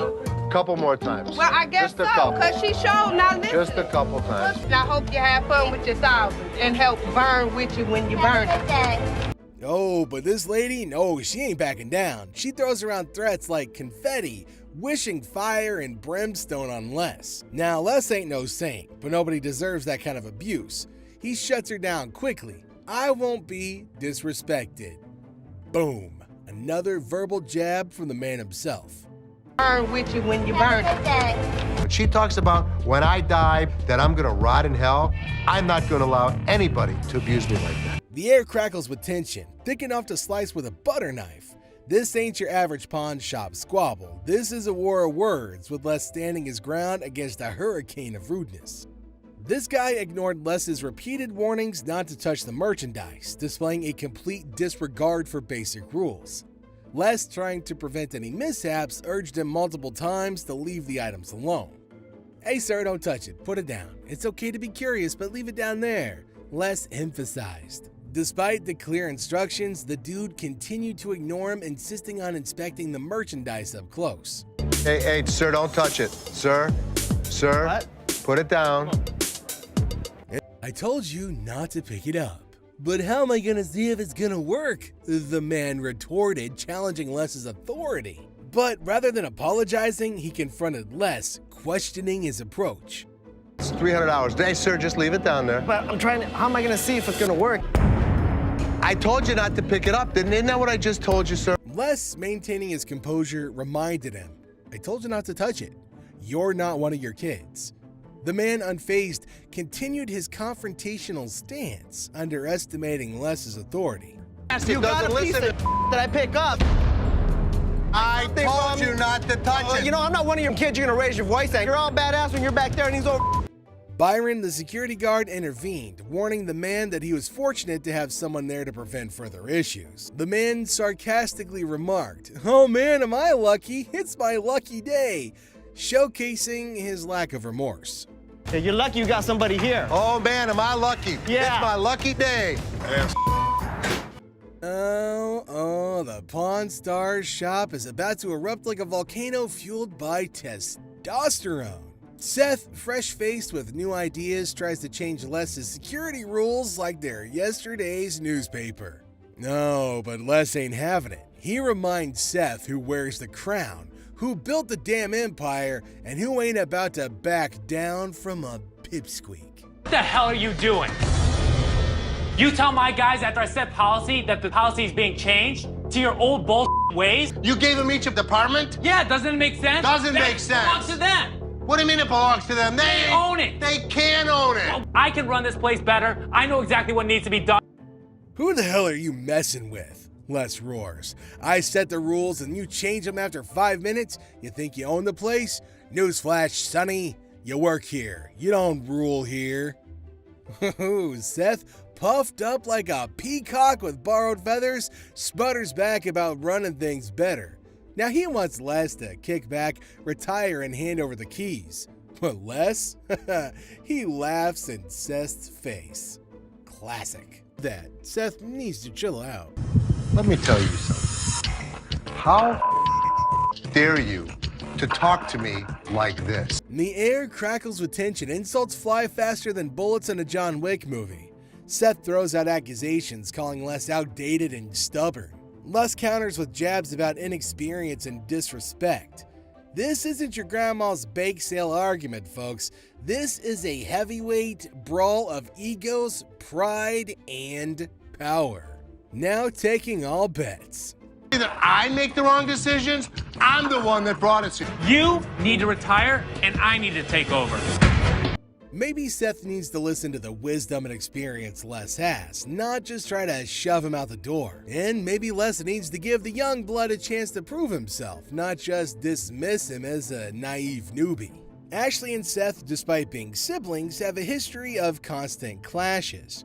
In this instance, Seth decided to initiate a confrontation, leading Ashley to seek intervention from their father. "Why don't you put it in the back and stay back there? You're just buying junk, it's trash," Seth remarked, escalating the tension. Frustrated, Ashley sought help from their father, hoping he could mediate. You can find that in the trash. Excuse me? Why don't you put it in the back and stay back there? You're just buying junk. It's trash. Les, their father, seemed unbothered, having dealt with their frequent fights before. Seth's continuous teasing and Les's indifference fueled Ashley's anger. "It's disgusting how he talks to me like that. I don't have to talk to you." You don't know what he just said. Hello, sir. No, you aren't. Go ahead, Dad. Stop saying you are when you weren't, Dad. You were in the office. You did not just hear that. Looks like you picked the right person to come talk to. How he talks to me like that. Do you know how disrespected the customer felt? I don't have to talk to you. Then don't! Filled with rage, Ashley confronted Seth, expressing her frustration. The heated argument escalated, reaching a point where Ashley, overwhelmed, broke down in tears. The situation became embarrassing as their emotions spilled out for employees and customers alike to witness. Had enough. Dad, you know I should never be treated like this from my own brother. And you're such an asshole to me. Dad, you're stupid. Shut the up. Seth's tease. "No, I'm not. I mean everything I said. Bye." Overwhelmed, Ashley decided to leave abruptly, feeling her presence was no longer needed. The episode served as a challenging example for the employees, witnessing the discord between siblings. Yeesh, the family dynamics played out in public. Bye. No, I'm not. I mean every thing I said. Bye. So. Seth. Ashley's gonna be leaving here in a minute. What happened? I don't know. Don't film. Two tornado-tongued girls whirl in, demanding a new laptop like it's their birthday. Adapter? Receipt? Nah, these are just fancy words in their vocabulary. To go back there and get the refund. I'm sorry. When we sold it to you, we gave you the adapter for it. No, you didn't. Les, caught in the crossfire of their double-barreled chatter, throws his hands up in surrender. "Can't one of you breathe for a second? I'm drowning in a sea of sound." But these girls are not built for silence. They repeat themselves like stuck records, each word louder than the last. They claim they bought a laptop, no adapter, and now want a free upgrade. And Les, bless his grumpy heart, tries to reason with them. "Ladies, refunds don't happen without proof. Go back, get the adapter, then we talk." But these girls are allergic to logic. They throw tantrums like toddlers denied candy, their voices reaching a pitch that could shatter glass. Les, pushed to the edge, unleashes his inner grizzly bear. "Hold your horses or I'll call security to hold them for you." Remember us. I do.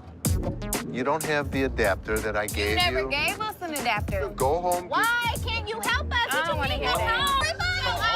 Let's go. You giving me my money? Keep going. Y'all tripping, go. This isn't your average customer service squabble. This is a battle for dominance, a clash of wills that can make a grown man cry. Maybe these girls need to learn some manners. When Seth dealt with a customer and his mom looking to sell a speaker, things took an unexpected turn. Despite the customer's plea and a sad story, Seth, not being a good Samaritan, stuck to business. you doing? Hey, how's it going? Good. Taiwan, man. Taiwan, I'm here nice to meet today. you. I got a speaker.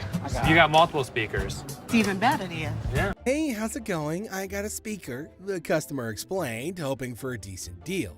Seth, however, proposed an offer far below what the customer was expecting, causing frustration. What are you trying to give me for this? I want $150. So what you trying to give me for this? I want 150. What you selling it or pawning it? Selling it.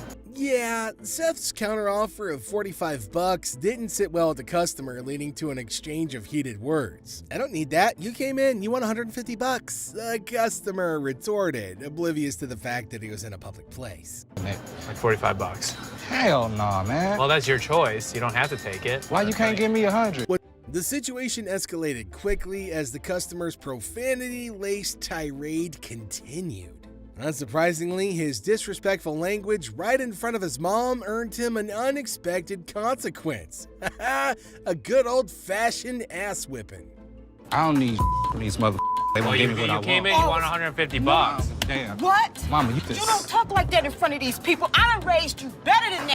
Amazed, Seth watched as the woman disciplined her son, treating him like a kid. The unexpected turn of events left both Seth and the onlookers surprised. To Seth's astonishment, the woman even returned to apologize for her son's unruly behavior. Actions, he got himself an ass whipping. Take you nowhere. It's the whole minute without you. Boy, Oh, man, I ain't seen a whooping. Oh, man. Seth, I am so sorry. No, that's fine. I apologize. I appreciate that. Thank you. Thank you. Handling my security staff. Seth's patience is hanging by a thread as this customer blows in like a hurricane. I gave my ID.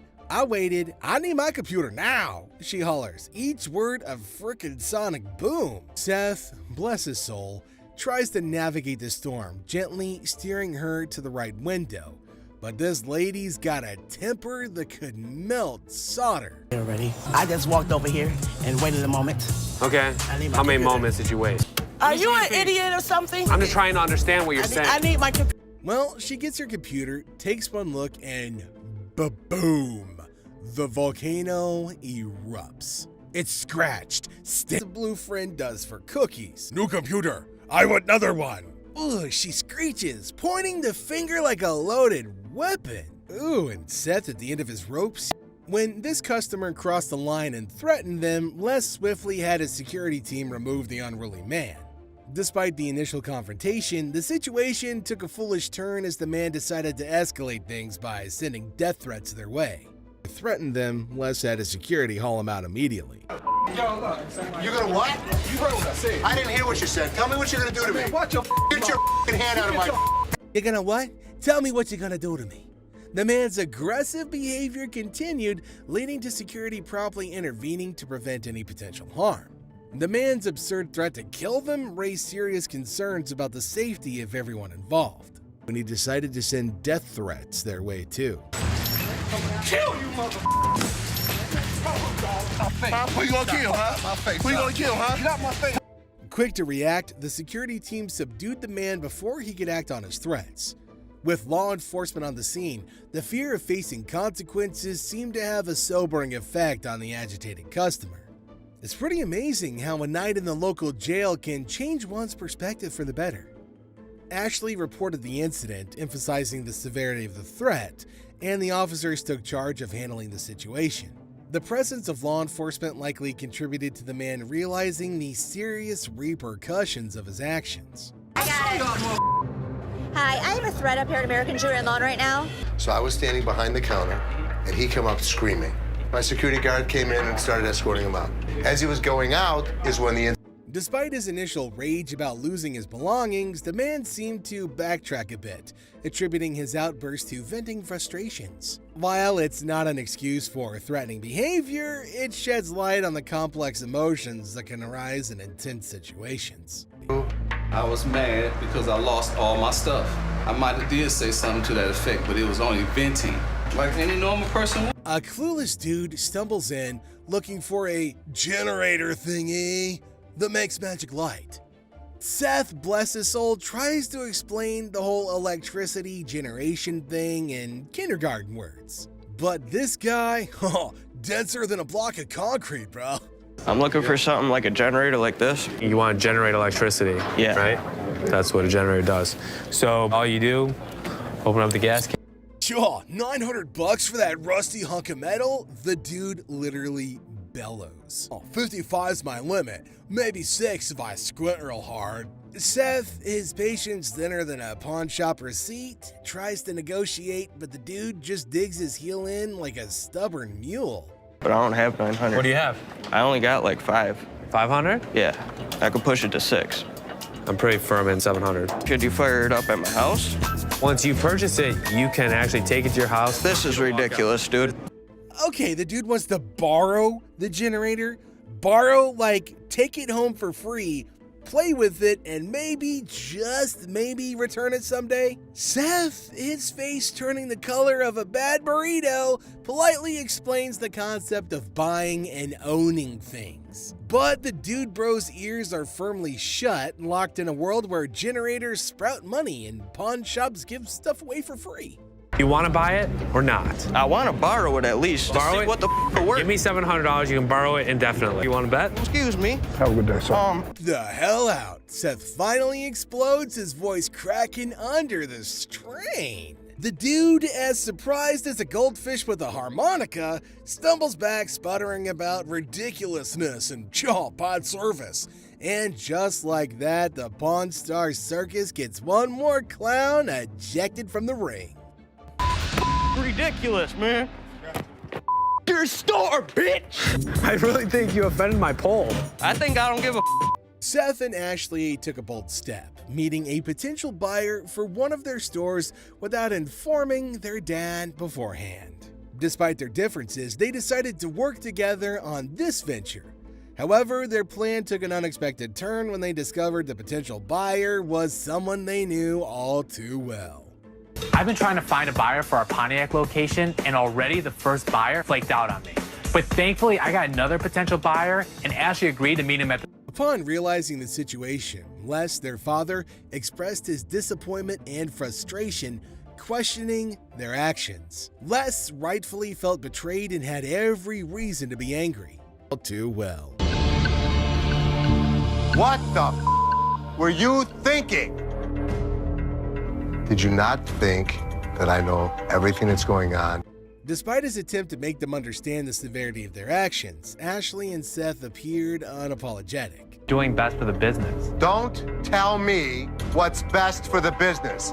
Ashley attempted to shift the blame while Seth tried to justify their decision by claiming it was in the best interest of the business. Les, disgusted and appalled by their behavior, decided to leave them behind and head home, expressing his loss of trust in both of them. If you keep this place, we're gonna lose money. It doesn't take a genius to understand that your empire that you built in Detroit is going to over here. Cut your losses. Trust was shattered unless the patriarch felt deeply hurt by the unexpected actions of his kids. Trusted on both. I can't even look at you right now.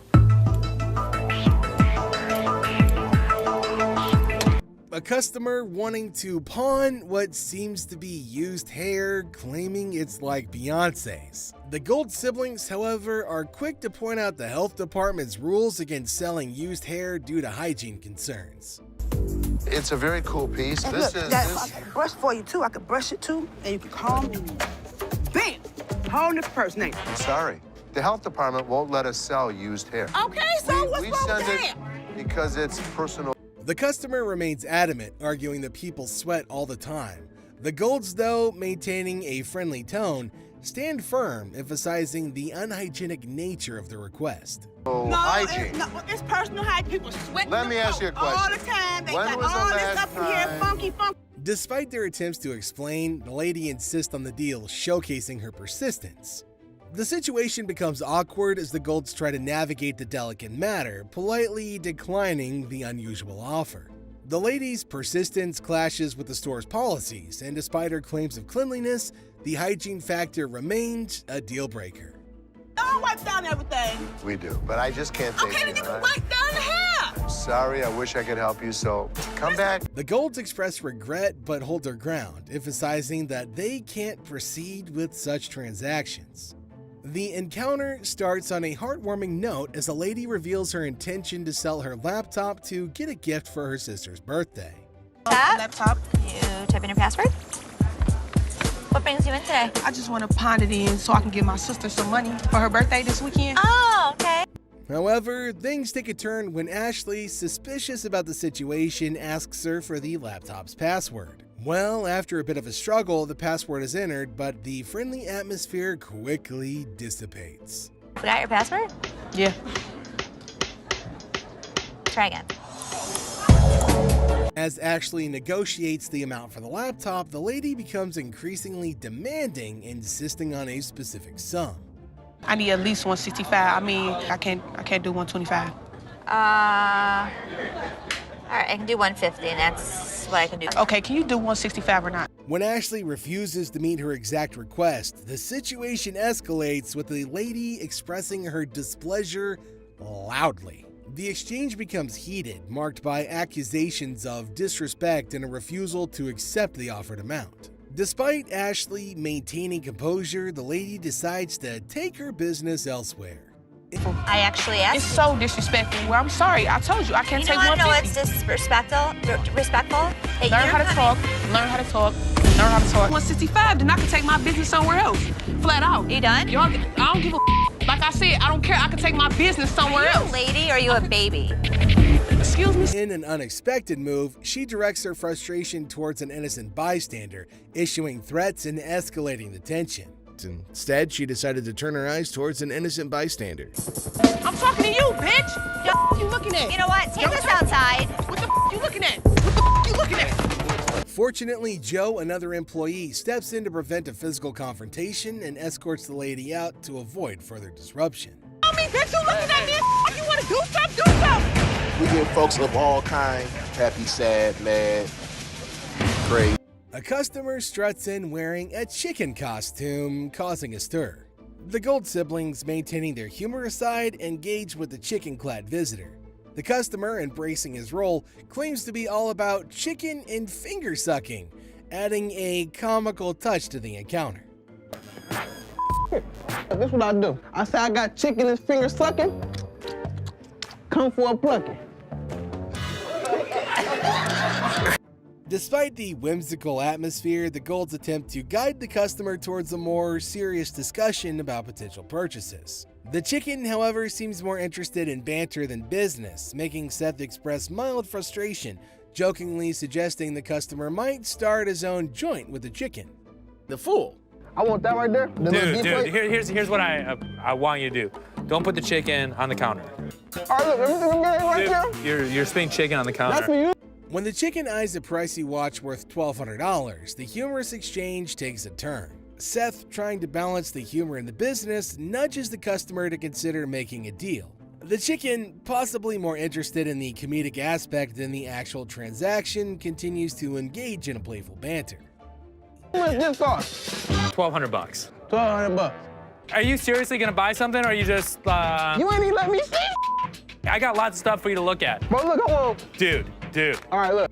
As the situation unfolds, the Golds, especially Seth, playfully suggest making a deal while also subtly expressing a sense of being bothered. In the end, it turns out that this time, the chicken didn't quite make a purchase. Instead, it made a scene and eventually left the shop. Look, make a deal. I stopped up. Chicken? You touching chicken? Come on, man, let's go. Man, you know what? You ain't got to touch me. Turns out when the chicken crossed the road, he went to a pawn shop, made a scene, got kicked out. There you go. So Seth's still fuming after that disrespectful encounter, and now Les wants to have a little talk with his kids. Seth's face shows that he's in for it, and Ashley trying to stir the pot, but Les is having none of it. Les is like, "Come on, Seth and Ashley, let's chat." Seth's pain seems to have vanished in his anger. Les is pretty upset, and he's blaming Seth and his new system for the whole mess, even though it's pretty clear it was just an unreasonable customer causing a ruckus. Where the hell's Seth? Seth, come on with me. You too, Ashley, come on. This guy made me so angry, I don't even feel the pain anymore. Wow. I'm sick of this. Seth is trying to defend himself, but Les isn't having any of it. He's taken back control of the store and Ashley's trying to bring up sibling rivalry stuff, but Les shuts it down real quick. Tough love, you know? The guy out there screaming and yelling at me because Was of that something something that you did? Your system does not work, Seth. I've been watching it go down all day. This is so typical of my dad. He hasn't even given me a... Les is laying down the law, telling them people have been waiting too long and he's not interested in anyone kissing up to him. He's had enough for one day and just wants them to get back to work. No more arguing, just go back to work. Folks, classic dad move. Too long. Exactly. Stop kissing my ass. I had to deal with more than I should have today. So here's the deal.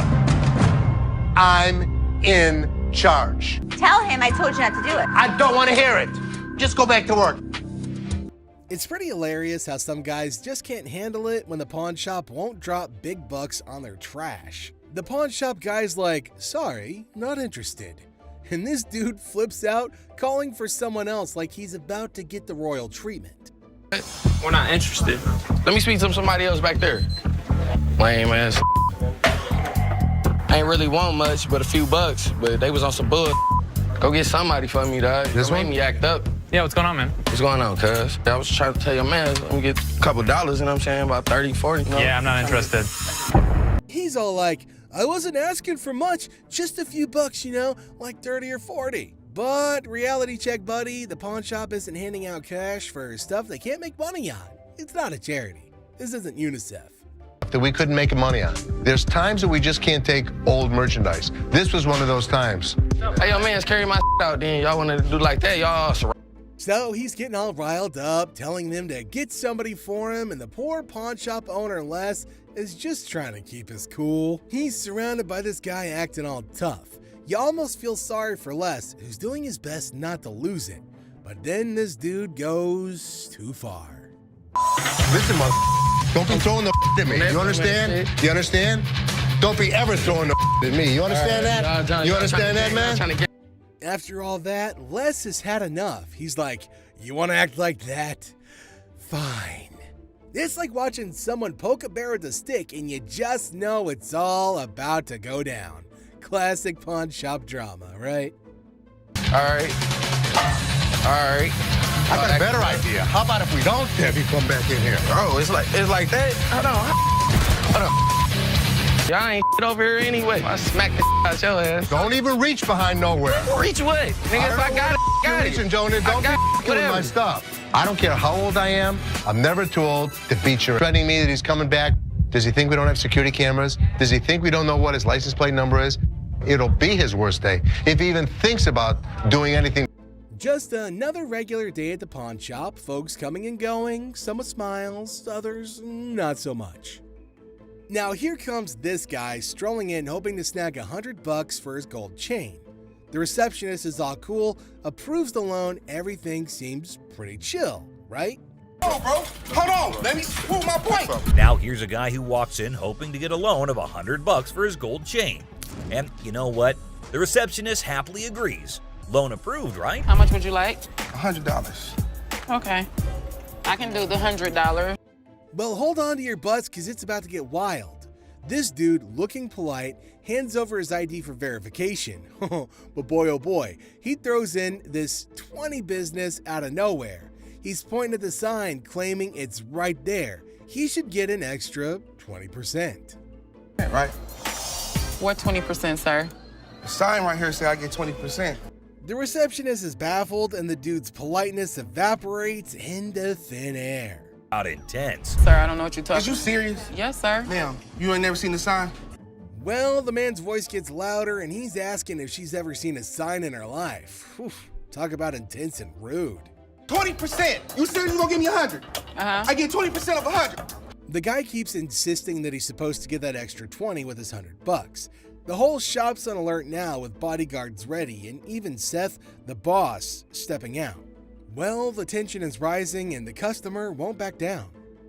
Their pawn shop, bring me in the ticket, and when you take it out of that pawn shop, I'll give you 20. But does our furious customer listen? No way. He's demanding to see the manager, and Seth steps up to explain things patiently.